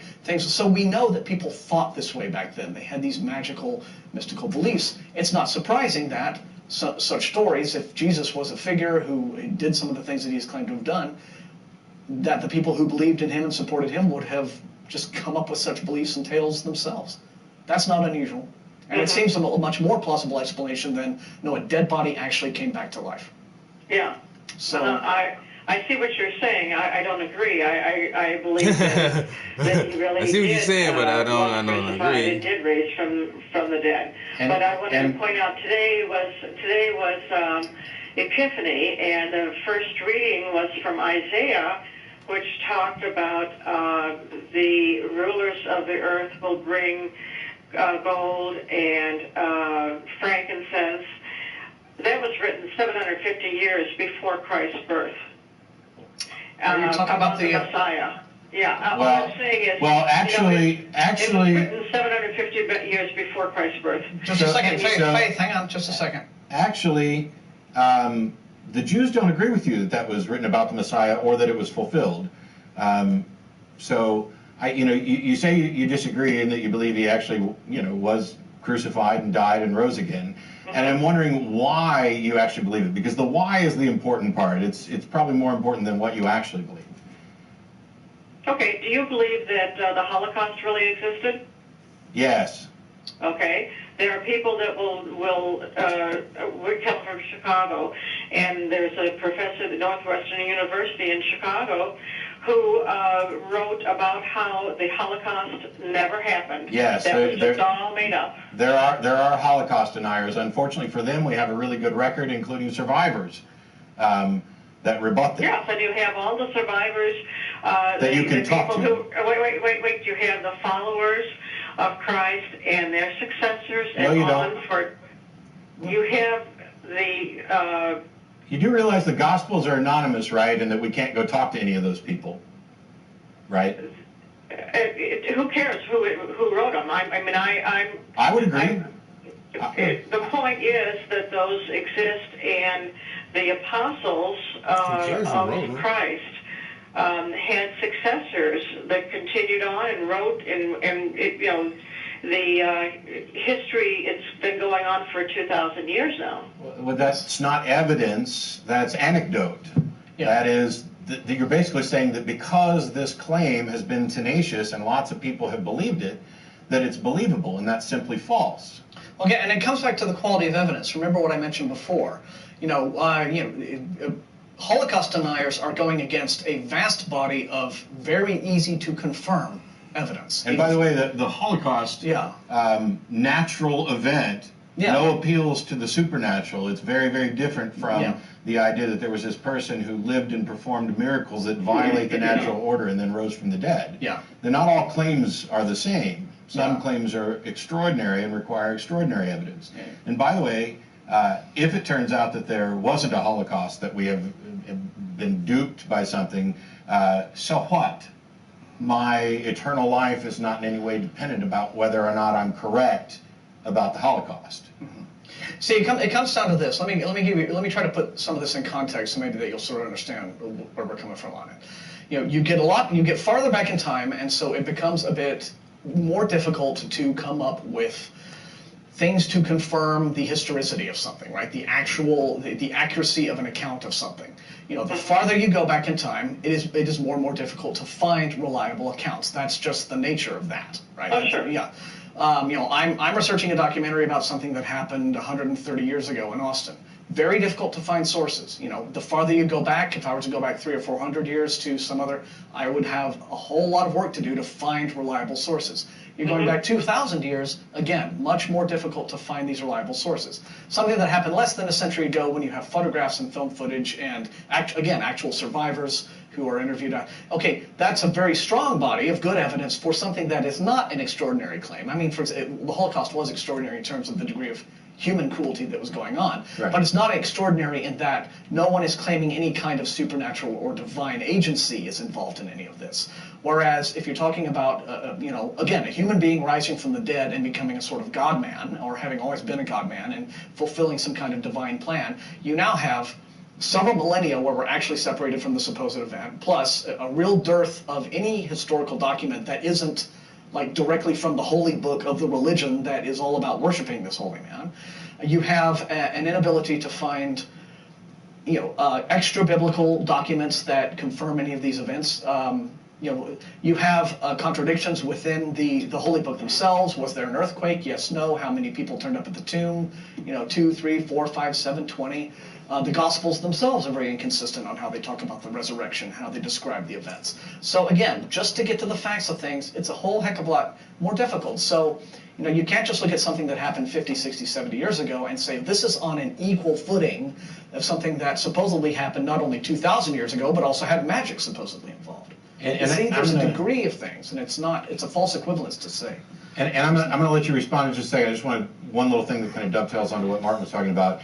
If we have a set standard of evidence that we use to determine whether or not a historical claim probably occurred or actually occurred, if we lower our standards of evidence to the point that the claims about Jesus are accepted, then we have no good reason to reject the other claims of other miracle saviors or other religions. We just have to kind of take it all in. I mean, the Muslims would tell you that they have the original copy of their book and that they have a much better annotated history from the beginning of their religion until now than Christianity does.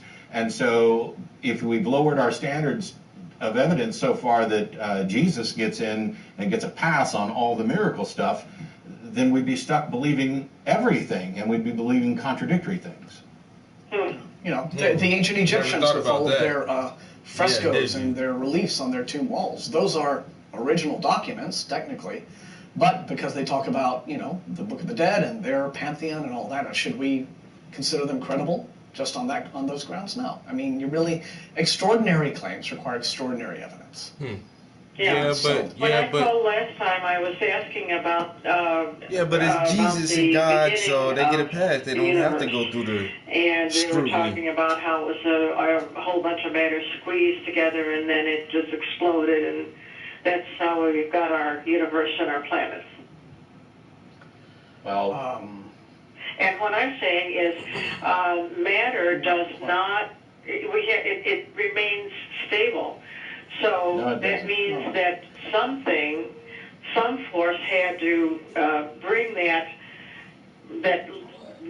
little ball of matter into existence in the first place. How did you determine that?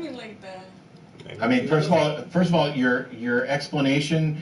I don't want to pick it apart too much, and I'm not a physicist, and this is not a show about. Well, I mean, that's what you guys told the guy that was a month ago, who was the host, said that the universe started with an extremely condensed ball of matter that exploded. We call that the Big Bang, and the universe is still exploding. So we don't know the nature of all that. We can't look back beyond the Planck time, which is a slight fraction, the smallest fraction of a second that we can address after the event.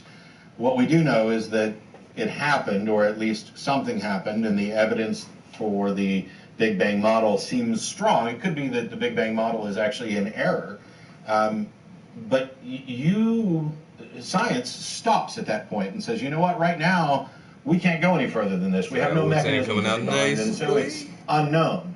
And yet you are asserting that there must have been something to cause this, and apparently, although I didn't let you actually get that far, you've concluded that the best explanation for this is God. And I don't know how anybody could say that God is the best explanation when it has no explanatory power. We explain things in terms of other things that we understand, and so trying to solve the biggest mystery in the universe by appealing to a bigger mystery, saying God did it is indistinguishable from saying it was magic. And until you can come up with a way to demonstrate the probability of a God existing that is capable of doing this, then your answer, God created the universe, is fundamentally the same as universe-creating pixies created the universe. They are two... Yeah, but he revealed himself to the Jewish people, and Why doesn't you say that? Throughout thousands of years there. You say that, but what's your evidence that he revealed himself to anybody ever? It's in the Old Testament there. Okay, what reason do you have to think that the Old Testament is true, and why has he stopped revealing himself? Who said he stopped revealing himself? I see his work all the time. Well, no, you see things that you attribute to God, but if God were actually still revealing himself, then we wouldn't be having these conversations about the origins of the universe or whether or not Jesus was a historical figure. It would be a settled issue if God was actually revealing himself. I think that there would be no reason for faith if... But God was revealing, as you just said, God... If he was hitting himself over the head with his presence, there would be no need for faith. What good is faith, and why is it important? What's wrong with God just revealing himself? He revealed himself supposedly, according to you, to the Jews. Yeah, right. So why can't he reveal himself to everybody else? Why are we required to accept it on worse evidence than those people? Well, Christ was God in the flesh. Okay. That didn't answer the question. My Uncle Bernie was also God in the flesh. Yeah. I mean, why is it okay for him to give clear, supposedly concrete evidence to one group of people thousands of years ago and not the rest of us? See, there's an inconsistency in your argument, Faith. You first mentioned that, well, God revealed himself to the Jews, a direct revelation. You believe that's happened, and you have given that as your justification for believing that the Old Testament is valid. But when we ask, well, why doesn't God do his business in the same way today? You say, oh, well, God can't do that because then there would be no reason for faith. So why did the rules change suddenly? Why was eliminating the possibility for faith back then not a problem, but it is now for God? I mean, why would God change his agenda? I really don't know, but that's a very good question. I like that, but it's not. Just think about it. Something I hadn't thought about before. There's another aspect of this, and I'm not trying to paint you in a corner. Do you believe in the devil? Oh yeah. And the devil knows that God exists and lived in heaven for a while, was cast down and all that. Right. So the devil has absolute confirmation that there is a God and has a good idea of exactly how powerful he is, and yet the devil was free to reject God. So as long as that's a possibility, then there can be no problem with God revealing himself to everybody, because we would all still be free to reject him, as I would. That's a good point. Thanks. Well, yeah, very good point. Yeah. Well, think about some of this stuff and. Yeah, and the last question that they typed up, which I'm just going to hit real quick, and we're going to move on to some other callers, was your question about miracles, and it pretty much follows the same route of everything else we've been talking about. We don't have any scientific confirmation of miracles, despite what some people claim. If these things had been confirmed, they'd be front page news. They would be, Nobel Prize winning things. The Templeton Foundation wouldn't have to keep sending money to people to try to prove that prayer works, because they'd be the first ones saying, we've proved it. And yet, curiously, as our ability to investigate the world has increased, the reported supposed confirmation of miracles has decreased. And I find that rather curious, that the more we learn about the universe and how it works, the less God seems to be capable of or willing to do. And I go back to, if a Damascus Road appearance and experience was good enough for Saul, then it should be good enough for all of us. There's no reason the rest of us should have to turn our brains off and rely on hearsay from other people and anonymous people in order to justify believing something. And where miracles... I think it's interesting, though, that what you have is the Catholic Church for 2,000 years has maintained the, has passed on the information from Jesus and actually from before him. Have they? How accurate is it? Do we have some way of testing? That's the whole point. We know that the church has existed, and we know that they've portrayed these ideas, although they've changed their minds on some things that they evidently invented, like limbo or whatever. But what we don't know is how accurate is the information that they've passed on to relative to what actually happened. And then there's still, as I pointed out at the very beginning, the secondary question of, is it actually true? The fact that a group of people have believed something fervently for a long time and passed it on is irrelevant, because the truth of a claim isn't impacted in any way by the number of people who believe it or how strongly they believe it. It's rooted in actual evidence, and there simply isn't enough to accept. I mean, these are big claims, and given some of the claims that the church and other Christian religious organizations have made that we know are false, the things about the age of the universe and stuff. I think the record is 0 confirmed supernatural events on theirs and hundreds of disconfirmed claims by them. And so my bet at this point is that they're probably wrong about more, and until I have evidence for what they're actually correct about, I don't have any good reason to believe them. When it comes down to... What you're saying sounds very good. I think that that is not correct. There are lots of miracles that hold up. And but that's really a whole different thing. I think the miracles that Christ performed recorded in the Bible are How amazing. do you know? Turning Because water it to was... wine and, Well, sure, they're amazing, but did they happen? Again, when it comes down to miracle claims, I keep thinking about, the Roman general and the eagle and all of these things that people believed back then. I mean, yes, we hear about turning water into wine. We hear about walking on water. We hear about all I realize that. Yeah. What bothers me is I look at my watch, and I could tell you how that happened to come about. But you would tell me, no. A watchmaker made it. Now, you look at the incredible laws that run this universe, and they're very specific. If they were changed to just a touch, we wouldn't be here. You understand that they are... No, wait, I'm not finished. Okay. All right, fine. And how can you look at these magnificent laws and say that there wasn't a lawgiver behind them? I mean, because there's no evidence that that's the way the universe works. You look at a watch. I'd just like to finish this one sentence. You look at a watch and you say a watchmaker made it. How come you can't look at the laws of the universe and say they came about by a lawgiver?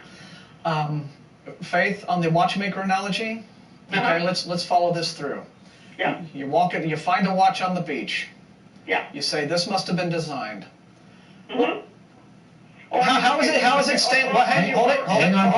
Wait. Whoa. Hang on. You didn't want us to interrupt you. It's my turn now. Okay. We'll get there. She's got an orbit. Well, I just want to clarify what I'm saying. It's just like if you looked at Stonehenge, you know that was... Yeah, we got it. Okay. We understand. We've been doing this for years. We understand what you mean. Okay. So, in order to determine that... I've understood it for years, too. So, in order to understand, in order to determine that you think it was designed, what are you comparing it to? See, we recognize design by comparing it to things that are undesigned. And if you believe that God created everything, then you can't possibly walk along a beach, pick up a watch, and say this is designed, because in your world, you're walking on a universe of watches, on a beach of watches, and picking up one watch and saying, oh, this is clearly designed, when you think everything was designed.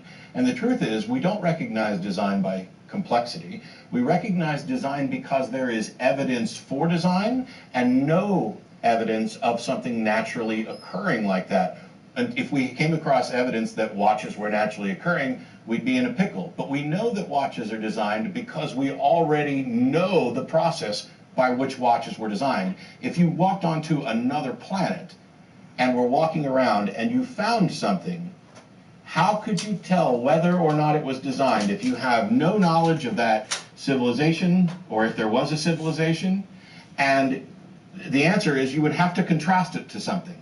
Something designed is contrasted against something that's not designed. You have to have a frame of reference. So what are you comparing it to? I really am not following you. In your model, God designed everything, correct? He started out the universe with the laws of the universe, yeah. So even a grain of sand God designed, right? Well, I mean, you know, God didn't design grains of sand? Him and the hun. I don't know where you're going with this. Well, exactly. Just answer the questions, bitch. Did God design grains of sand? Yeah. Okay, so if you find a watch on a beach, you have two designed things sitting there. You haven't demonstrated any mechanism for how you determined the difference. The reason this watchmaker analogy has had so much traction among apologists is because people intuitively think that they recognize design. Oh, look, it's Mount Rushmore. Clearly that was designed. Oh, look, it's a watch. Clearly it's designed. What you don't seem to understand is that you know that those things are designed because you have mountains and mountains of evidence for the design. And if instead you point to human beings and say, oh, they're designed, you actually need some evidence that human beings are designed, because all of the available evidence points to the conclusion that humans are naturally occurring. We have a mechanism for reproduction. We have a long history throughout, from the beginning to now, of how humans evolved. There's nothing there about design. And you have, in order to say that the universe is designed, you need to have a frame of reference to say that anything is designed. Well, what in your mind would a non-God designed universe look like? Yeah, we got no universes to compare it to. Yeah, I mean, if our universe was not designed by God, what do you think it would look like? Describe it. How would it function? You guys are really something. And I must tell you, it's really not fair. You have 2 against 1 here, you know. You know, it's about the arguments, not the numbers. No, I know. We also have science against fallacy. Your 2 minds there, and I just find my 1 mind, and you have your 2. You know, you guys are. It's a 2 against 1, which is really not fair. Okay, it's really not fair because you're both asking me questions I can't answer. Shows and it's very, you know, very thought provoking. Well, thanks, Faith. Why don't you go find 2 friends, and I'll let you go 3 against 1 with me someday. That's fair. That sounds wonderful. Great. Okay, great. Take care. Happy New Year. Happy New Year, Faith. Thank you. It's not really fair. It's 2 against 1. You both you guys are asking questions I can't answer. It was probably rather snarky of me to say that. Oh, we've been doing this for years. Well, I mean, that's irrelevant. Yeah. Well, it's just that these are extremely common arguments. Yes. And so it's, and these are not just common arguments. Yeah. These are the basic common arguments in this. You know, Ray Comfort would use a building has a builder, and painting has a painter, therefore creation has a creator. Whoops, stop. Why did you call it creation? Yeah. That's a cheat. Of course, a creation has a creator, but you haven't demonstrated that the universe is a creation. Yeah. And the reason that you know that a building has a builder is because there's no evidence for buildings naturally occurring, and tons of evidence for buildings being designed and built, and the same true for painting. If you found just splotches of paint on the ground, or splotches of color, I guess, on the ground, do you get to call it a painting? No, Jackson Pollock would. Sorry. Given Jackson Pollock as an example, what do you get to call a painting? Oh, well, it looks like a human. Okay. Well, it's so clear. I mean, the Mona Lisa couldn't just accidentally happen. Well, I agree that it's incredibly unlikely, but the reason we know is because we know how these things work. Yeah. We've investigated them. We've constructed them. A greater evidence of design, actually, than complexity. Yes. Simplicity is the hallmark of design, not complexity, which is another thing they get back to. But before we move on, 2 basic mistakes being made here. Don't make the basic mistake of thinking the laws of the universe are descriptive, not proscriptive. Right. Secondly, don't confuse design with order. Yeah. That is the fundamental, that's the foundational error. that Christian apologists make when they give us the argument that faith made. Yeah. Confusing design, which has a mind and an intent behind it, with order, which is entailed by, that's the nature of it, that's ontological, it's just the nature of existence itself, order. When Martin talks about the laws of the universe being descriptive, one of the things that I would have asked Faith is, let's say there were the laws of the universe, or the actual universal constants of the way the universe works, were slightly different, and we couldn't possibly be here. How do you know that there wouldn't be some other thinking being sitting there going, wow, this is just preposterous that this universe could have happened entirely by accident and it's fit for me? Douglas Adams has my favorite take on that with the Puddle, which is at ironwiki.ironchurch.org. It is, yeah. So you can look at it there. Anyway, well, that was a long call, but a good one. Epic call, but yeah, good points. You guys want these to call? We got them.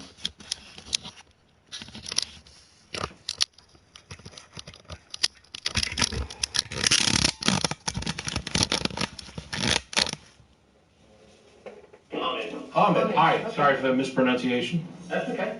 Thanks for taking my call. Sure. Okay. What do you got for us? Well, I wanted to get your opinion on something. I've heard a lot from atheists that, unlike people of belief, people of religion who have a certain thing that they believe in, whether it's God or other tenets of faith, the atheist often says, well, I actually don't have anything to believe in because there's no good evidence, I have my doubts, so I don't have to really offer any substantiation or evidence from my point of view. And so I've heard this a lot, that the onus or the burden of proof on the believer. Yeah, the way you phrased it is kind of one of those things that we hear quite often where atheists have nothing to believe in. That's not true. Atheists believe in all sorts of things. I believe in pretty much, probably most of the things that you believe in, with the exception of God. What you're talking about is, on the subject of belief in gods, do atheists have some burden of proof? Right. Yeah, the answer is no. And that's because atheism and theism aren't positions God exists, or theism isn't God exists, and atheism isn't no God exists. They are both positions on the proposition that God exists, and theists accept that proposition is true, and atheists reject that proposition as true. It is a complete failure of an understanding of the burden of proof to expect atheists to demonstrate that a God doesn't exist. It's the same reason why in a courtroom the onus is on the prosecution. And so you can really view this as the prosecution has claimed that a God exists, and I'm finding that God not guilty of existing. I don't know for sure if that God is completely innocent of existing. I can't know that. That would be the null hypothesis, the thing that could never actually be demonstrated. And so my vote is not guilty. Okay. Well, my opinion on this is that atheists do in fact have some burden of proof, because by virtue of saying that, I don't believe in God, in some sense you're saying that I'm going to take the position that there is no God. No, you don't have to do that. You're practically... Did you not just hear the courtroom analogy? Do you think that the defense has a burden of proof? Well, no, the way the legal system is set up is that you are innocent until proven guilty. Right, and the way we evaluate existential claims is that nothing exists until it's demonstrated to exist.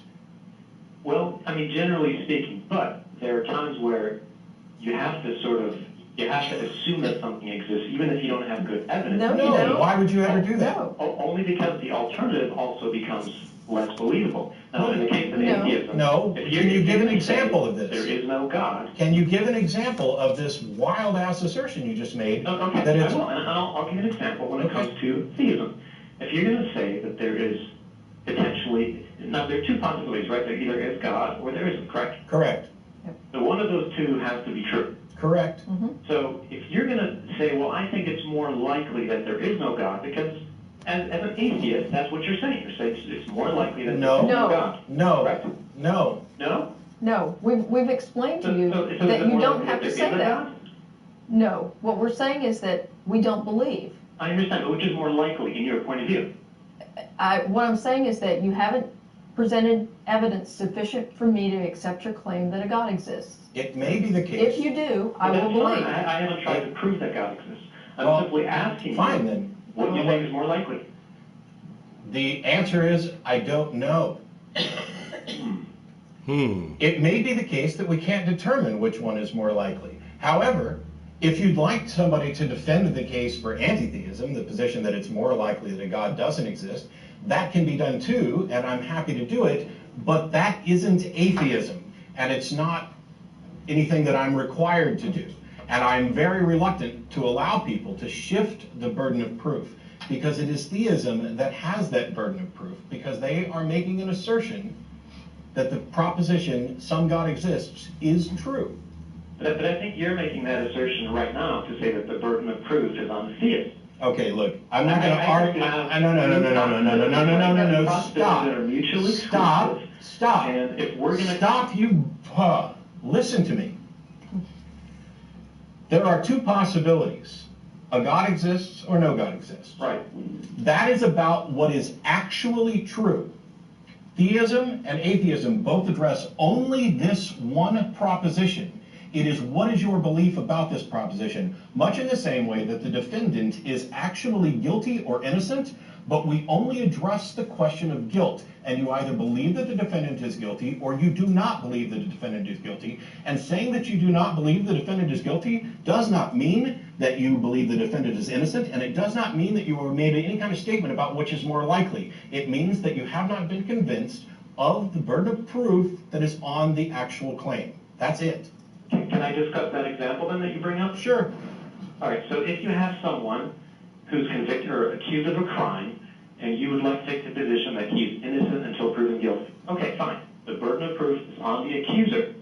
And if at the end of the day there isn't strong evidence that the person committed the crime, then you have to take the position, the opposite position, that the person is innocent. No, you don't. No. That's how it works. That is not how it works. You're 100% sure. No, that is not how it works. I'm 100% sure. No, our courts are not. And this is what's wrong with people. I'm 100% sure. You're 100% fucking wrong, dickhead. Someone is guilty or not.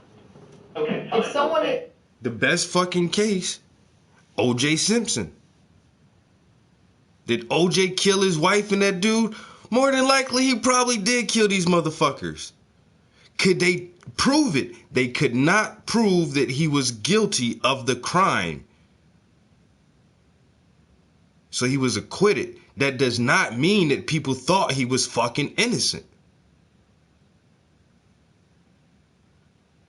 That's the only fucking thing. That's what they're trying to get across to this fucking caller. Just because I don't think just because I can't prove that he's guilty doesn't mean that I think he's fucking innocent. Just because I can't prove that God doesn't exist doesn't mean I think he does exist.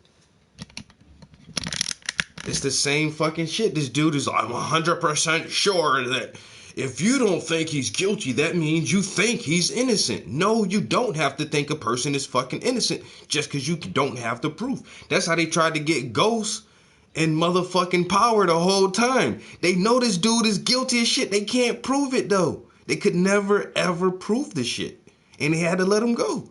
But they never thought he was innocent. They just couldn't prove it. You can't prove that God exists or doesn't exist. The best position to take is, I don't know until there is sufficient evidence. I don't fucking know. And people hate to say that shit about anything. Even when I was doing construction one time, my foreman, well, my direct supervisor, his boss was on the job. And this motherfucker asked me some question, and I'm a low level, like, you know what I'm saying? I'm just a worker. He asked me something, and I was like, shit, I don't know. And he looked at my supervisor, and I don't know what the, you know, how strict this dude was on whatever procedures, but like later on that day, my supervisor came to me. He was like, dude, I don't give a fuck if you don't know what you're talking about. Don't ever say, I don't know. When a motherfucker asks you a question about the job, say something. Don't say, I don't know. And I'm like, even then, I was like, well, I'm cool with saying I don't know. You know what I'm saying? Because I don't know. You want me to know something? Fucking tell me. I'm not a mind reader. Like I said, I'm a low-level employee here. Y'all motherfuckers don't keep me in the loop about every fucking thing. You just want me to spit out some random nonsense if If your supervisor asks me a question, like, fuck that. I don't know. I don't mind saying I don't know. I'll change my language. Let's just say you take the position that they're not guilty. Right. There you go. So, but practically speaking, did the person commit the crime or not? We don't know. We don't know. And so, which is more likely? We don't know. We don't know. You have no idea? The verdict, no. Well, first of all, you're talking about an abstract case, so obviously I have no idea. Okay, the So verdict. You have no idea. No, listen to me. The verdict addresses whether the evidence that's presented is sufficient to support a guilty claim. If it is, then you vote guilty. If it isn't, you vote not guilty. You are making You do not determine that someone's innocent. Then, you'd like to extend the same standard of you have to prove something beyond the shadow of a doubt. No. Accept that, right? No, your ass is on hold again. No, please stop putting words in our mouth and please stop spinning off in another direction. Nobody said anything about what the standard of evidence needs to be. Nobody said anything about to an absolute certainty or beyond any reasonable doubt or anything. So don't start. You want to extend a courtroom standard to the standard. Are you aware that there are multiple courtroom standards, that there is to a preponderance of the evidence beyond all reasonable doubt? Are you aware that there's multiple standards in a courtroom? Okay, well, if you want to take that standard, reasonable, that's reasonable. No, you idiot. I have not said any standard. You brought up the standard. I'm saying the standard is the... This is one of those people who's really smart. This guy is really smart. But he seems like one of those guys be really smart, so he hangs around people who aren't really smart to make himself seem smarter than what he actually is. Because twice he's like, I'm 100% sure. And Matt and Jenner tell him, like, no, you're fucking wrong. And that's what I hate about marginally intelligent people like this and myself is, but I don't do it. I don't mind having an intellectual debate with someone who is as smart or smarter than I am. This guy thinks he's the fucking hot shit. He calls into a show that he clearly doesn't really know the fucking host and realizes, oh, fuck. These guys aren't dumb like my friends who I can just convince and say words like, I'm 100% sure, and they believe me because I just told them I'm 100% sure. And it's like, no, you fucker. you actually called some people who are fucking legit smart in the subject that they are perverse in. And now you can't hold your own. And just like the last lady who called him, oh, it's just 2 against 1. It's not fair. No. What's that have to do with it? What if 2 people made a booklet test? Why does it matter that they're coming at you at the same time? Yeah, like if you want me to say it one by one? Would that help you? Exactly. If you know what the fuck you're talking about and you know you're right, like you said, the answers are going to still be the same fucking answers. It doesn't matter. People are so weird, and it's hard to, once you really get in a, especially when it's trying to defend religion. When you try to defend your religion and God under real pressure against people who really know what they're talking about, it's hard because religion is that weird thing that at the core, it doesn't make fucking sense. And you can't really prove it, but people try so hard, yo. And they brainwash their kids and their grandkids for generations on the same thing, and they just force you to believe this shit when they can't prove it. But once again, when they feel like they're smart and intelligent and they're talking to average people, like, oh, and they can convince people. But you call some real motherfuckers who know what they're talking about, and now you're conversation we haven't even got to, because you are making the gross error of trying to address 2 prongs of a dilemma simultaneously. You address one. Do you know what a null hypothesis is? Do you understand why we have a null hypothesis? The null hypothesis, by definition, can never be proven. Can I say something? I don't know. Well, first of all, I do see your point. You're making the point that you haven't discussed the actual standard yet, but simply as to who has the burden of proof. I stand corrected, and I do accept your point there. However, what I'm trying to say is an atheist does also have a belief. I have lots of beliefs. Yeah. No, regarding God. Do I? How do you know? How do you know that an atheist has a belief regarding God? Well, I tell you what my belief is regarding God. My belief is that the theists have not met their burden of proof. Well, first of all, why do I have to have a burden of proof anyway? We just had this conversation. Oh my God, dude, yeah. Let's just take a step back. Why? Because you're asserting that a God exists. I'm not trying to convince you that God exists. Okay, then why did you call? Yeah. Oh, I need to see proof. No, I'm challenging you as an atheist. I don't need no because proof. I hear so many atheists think that, the standard position is that there is no God. Correct. That is the default. Well, that is incorrect. That's No, that is not. I'm sorry. I'm sorry. Would you let me finish? I misspoke when I responded too quickly. The default position is to disbelieve the claim that a God exists. That's true, whether you're talking about gods, fairies, Loch Ness monsters, or whatever. The default position is not to believe something until there is sufficient evidence for it. Okay. However, in your default position that you claim, there is no you do believe something, and you believe. No. I do. You believe that the universe is possible without a creator.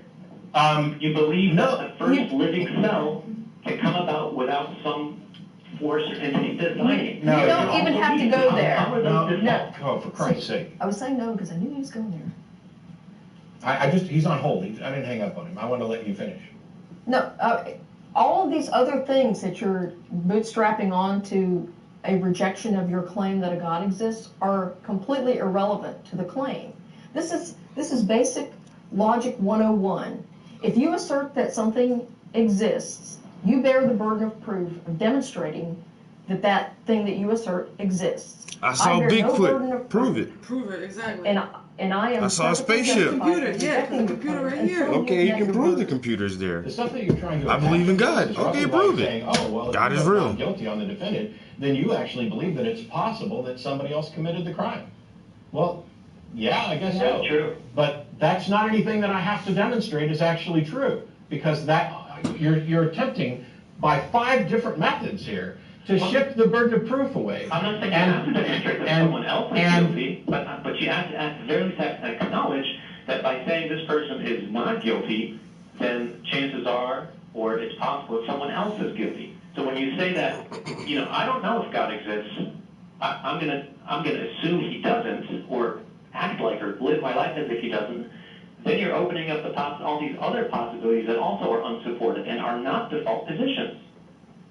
It doesn't matter to the question of whether or not a God exists.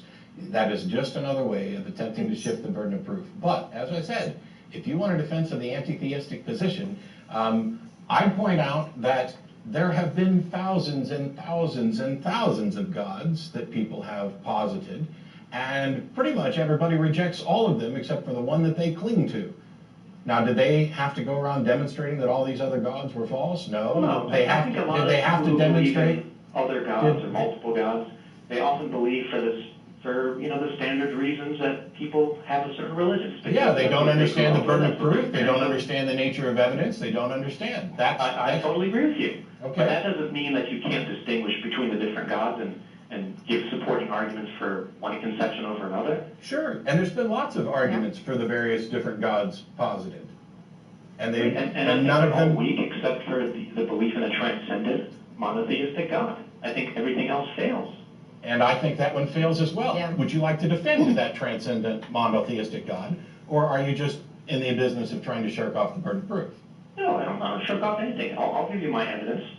And basically it's 2 major arguments. One is the argument from design, and one is the cosmological argument. Mm-hmm.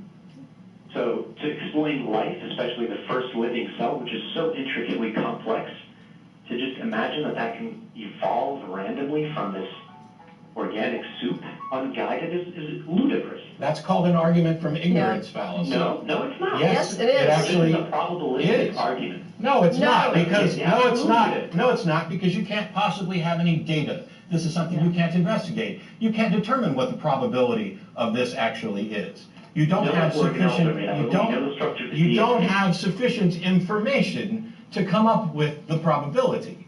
All you're doing is saying that when I look at all of this, it just seems so improbable without a God. But the God is a magic panacea. Of course it can be used as an explanation for anything. It is used as a cover for ignorance. It is, we don't know how this happened, so I'm going to stick a God in here, and it makes everything work. No, it's not. Yes, it absolutely does, because you can also stick in magic does it, and you end up with the exact... No. It's totally different. It's like a forensic pathologist looking at a deceased person. No, it's not, because a forensic pathologist has other information. You have exactly one universe, and you cannot go back in time. What was that? A forensic pathologist has a large body, a collection of bodies, some of them large, with which to pull together information and a history of information with which to determine the probability of something. They can determine the probability of certain outcomes because we have many, many trials. We have many, many points of data. You have exactly one universe, and you know of one planet on which life exists. You do not have the data set to determine the probability. But actually we can determine probability, and that's because we know all the different components of a living cell. No, you don't. No, you don't know everything. You don't know what it was like in the past. You don't know everything that's actually required. And the scientists that have spent time actually studying this and demonstrating that it's possible for the building blocks of life to arise from purely naturalistic from purely naturalistic causes disagree with you. So why haven't you gone out and got a Nobel Prize to solve this? You know for a fact, and I do, that the most brilliant scientific minds these days cannot in a laboratory put together a cell from the known building blocks. You cannot synthesize a cell. How does that happen? Which is absolutely irrelevant, because that's not how cells arise. Our inability to reproduce something has no bearing on the discussion at all. That's like, and plus you're doing it as if we are now at the pinnacle of scientific knowledge. What if we're not at the pinnacle of scientific knowledge, which I'd argue that we're not? That's like saying that only God can make a baby. There's no way for a sperm to get inside an egg cell other than God. Well, guess what? We got lots and lots of ways of doing it now. You're starting. You very well know that a building cannot be built by itself or a correct. You can't just throw parts together. Correct. But do you know how? You can't do that. It doesn't happen that way. It's improbable. Correct. It's not just improbable. I'd go so far as to say that it is practically impossible. Do you know why? Do you know how you recognize that a building was built? Come down for some breakfast. Because we have evidence of buildings being built. Because all of the evidence that we have shows certain structures are built. And we have no evidence that these structures arise on their own. We also have no evidence that these structures have any mechanism for self-replication, which does not apply to life. Matt, here's the key. Here's the key with this with recognizing design. It's that if you see it, you know it's there. Wrong. You recognize design not because of complexity and not because you see it. You recognize design by contrasting it with nature. X occurs naturally. Y does not occur naturally. Y is recognized as designed. All this recognition is by contrast. Everything that we do is comparative. And so we recognize design by contrasting it with what is naturally occurring. And life is naturally occurring. Matt, I think you very well know that design is very recognizable, and it's only because you don't want to see the argument, you want to refuse it, that you deny certain things. No. And thank you for implying that I'm being dishonest. Let me tell you what's actually happening. What happens is I understand that people see design all over the place where there's no design, where there's no intellect behind it. We are programmed to see design because it's evolutionary beneficial. I don't not see design because I'm trying to avoid an argument. I see design, and I see people who are so enamored of this idea of, oh, we just see design everywhere. You're so infatuated with your intuition and the fact that it is most often right. We live our lives by induction and inference, and it is great. Because today is pretty much the same as yesterday. And the things that we recognize and deal with today is pretty much similar to what we've dealt with in the past. And this is a great way to go about things, except for when it fails. And that is that inductive reasoning and inference lead us to become overly infatuated with our ability to spot things. And you don't know why you spot them. Matter of fact, your claim is that we just recognize design, we just intuit design, we just feel design. No, we don't. We recognize design for reasons. And if you investigate, you can figure out what those reasons actually are.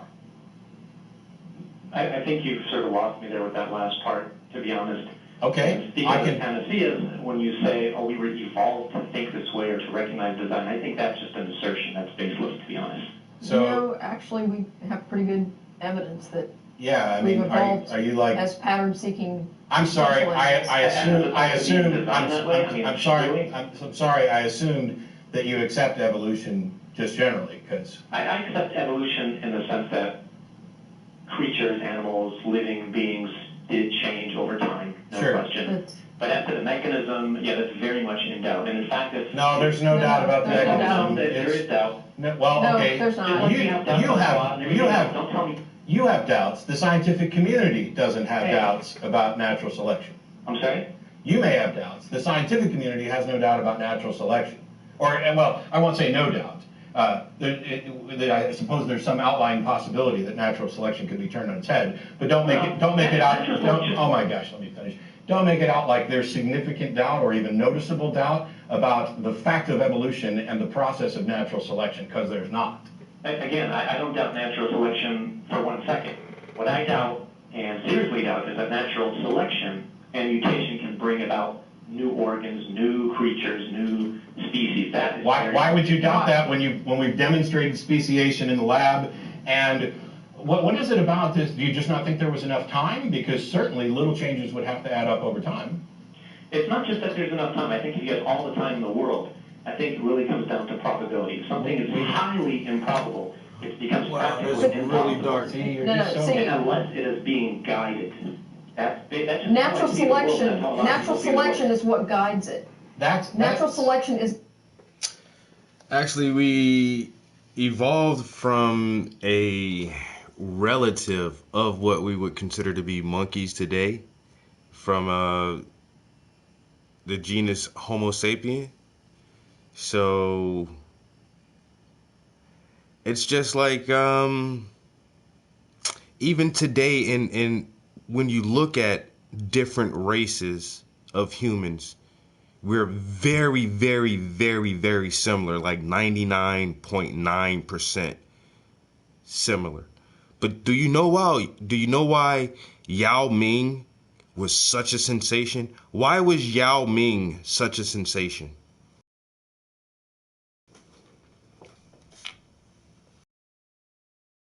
Fucking Asian dude. Which is what? Normally uncommon. Why? Because Asians tend to be a little bit shorter in stature on average. It's just the thing. It just is.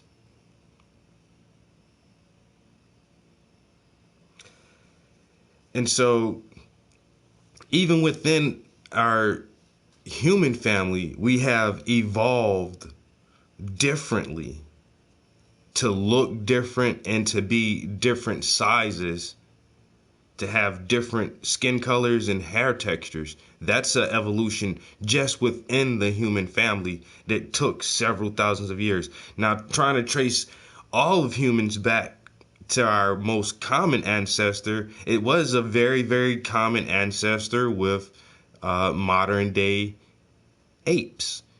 Most commonly the gorillas and chimpanzees, who have been able to learn sign language and communicate with humans, and genetically we're like just like 3% different or something like that.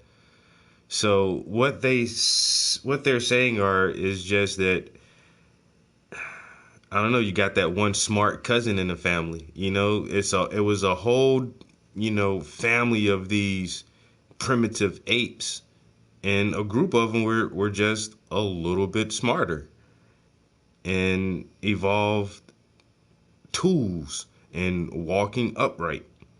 And that branch of the family continued that trend forward for as many generations as it took for us to get here now. And so now humans by our ancestors actually walking upright and trying to control fire, cooking food and digesting more proteins, we're able to advance ourselves more than other groups of very similar hominids who didn't take those same routes that we did. Some other humanoids actually were very, very close to us as modern humans and just died out for whatever reasons. We've known for a fact that other species of animals have completely died out and gone extinct, including different branch members of the Homo sapiens. And it is that, I don't know, it just seems obvious that even though that we have common ancestors, everybody's not going to move forward the same way. And that's why you have gorillas and chimpanzees who can learn sign language because their brains are pretty big and can use tools without humans teaching them how to do anything. Chimpanzees can make stick tools and shit. And then some other lesser apes and monkeys can't do that. And even within the primate family, you can see diversions of intelligence that allow certain species of animals to do more and achieve more. And so it just so happened that we've advanced ourselves over the past, 500,000 years, and other species just haven't.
I'm about to go eat some breakfast in a minute, bro. About to go cook these pancakes.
blunt mover. And then on this one,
alright, so when I come back, I'm going to add some more highlights to the table and try to sharpen up the legs. Maybe even start working on her hoodie and her pants, adding some more detail to the fabrics in there.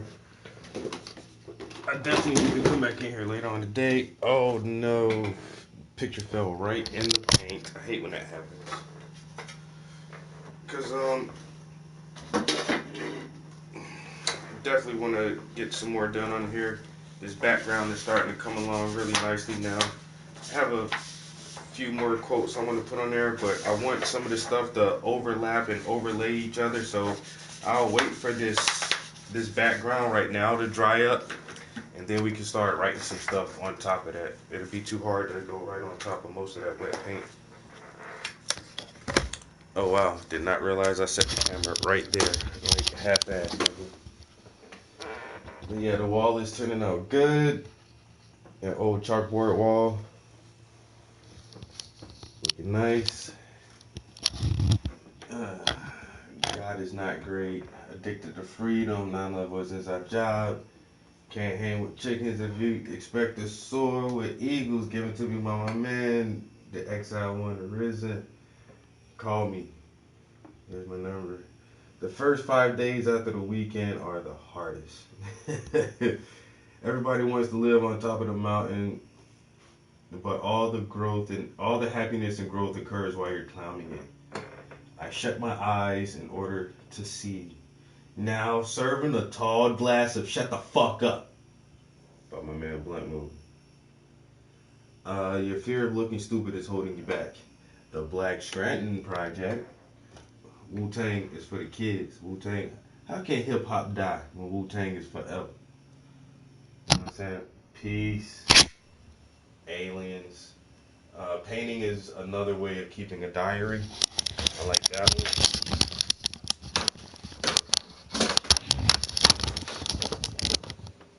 Alright guys, I'm out of here. Catch y'all next time. Peace.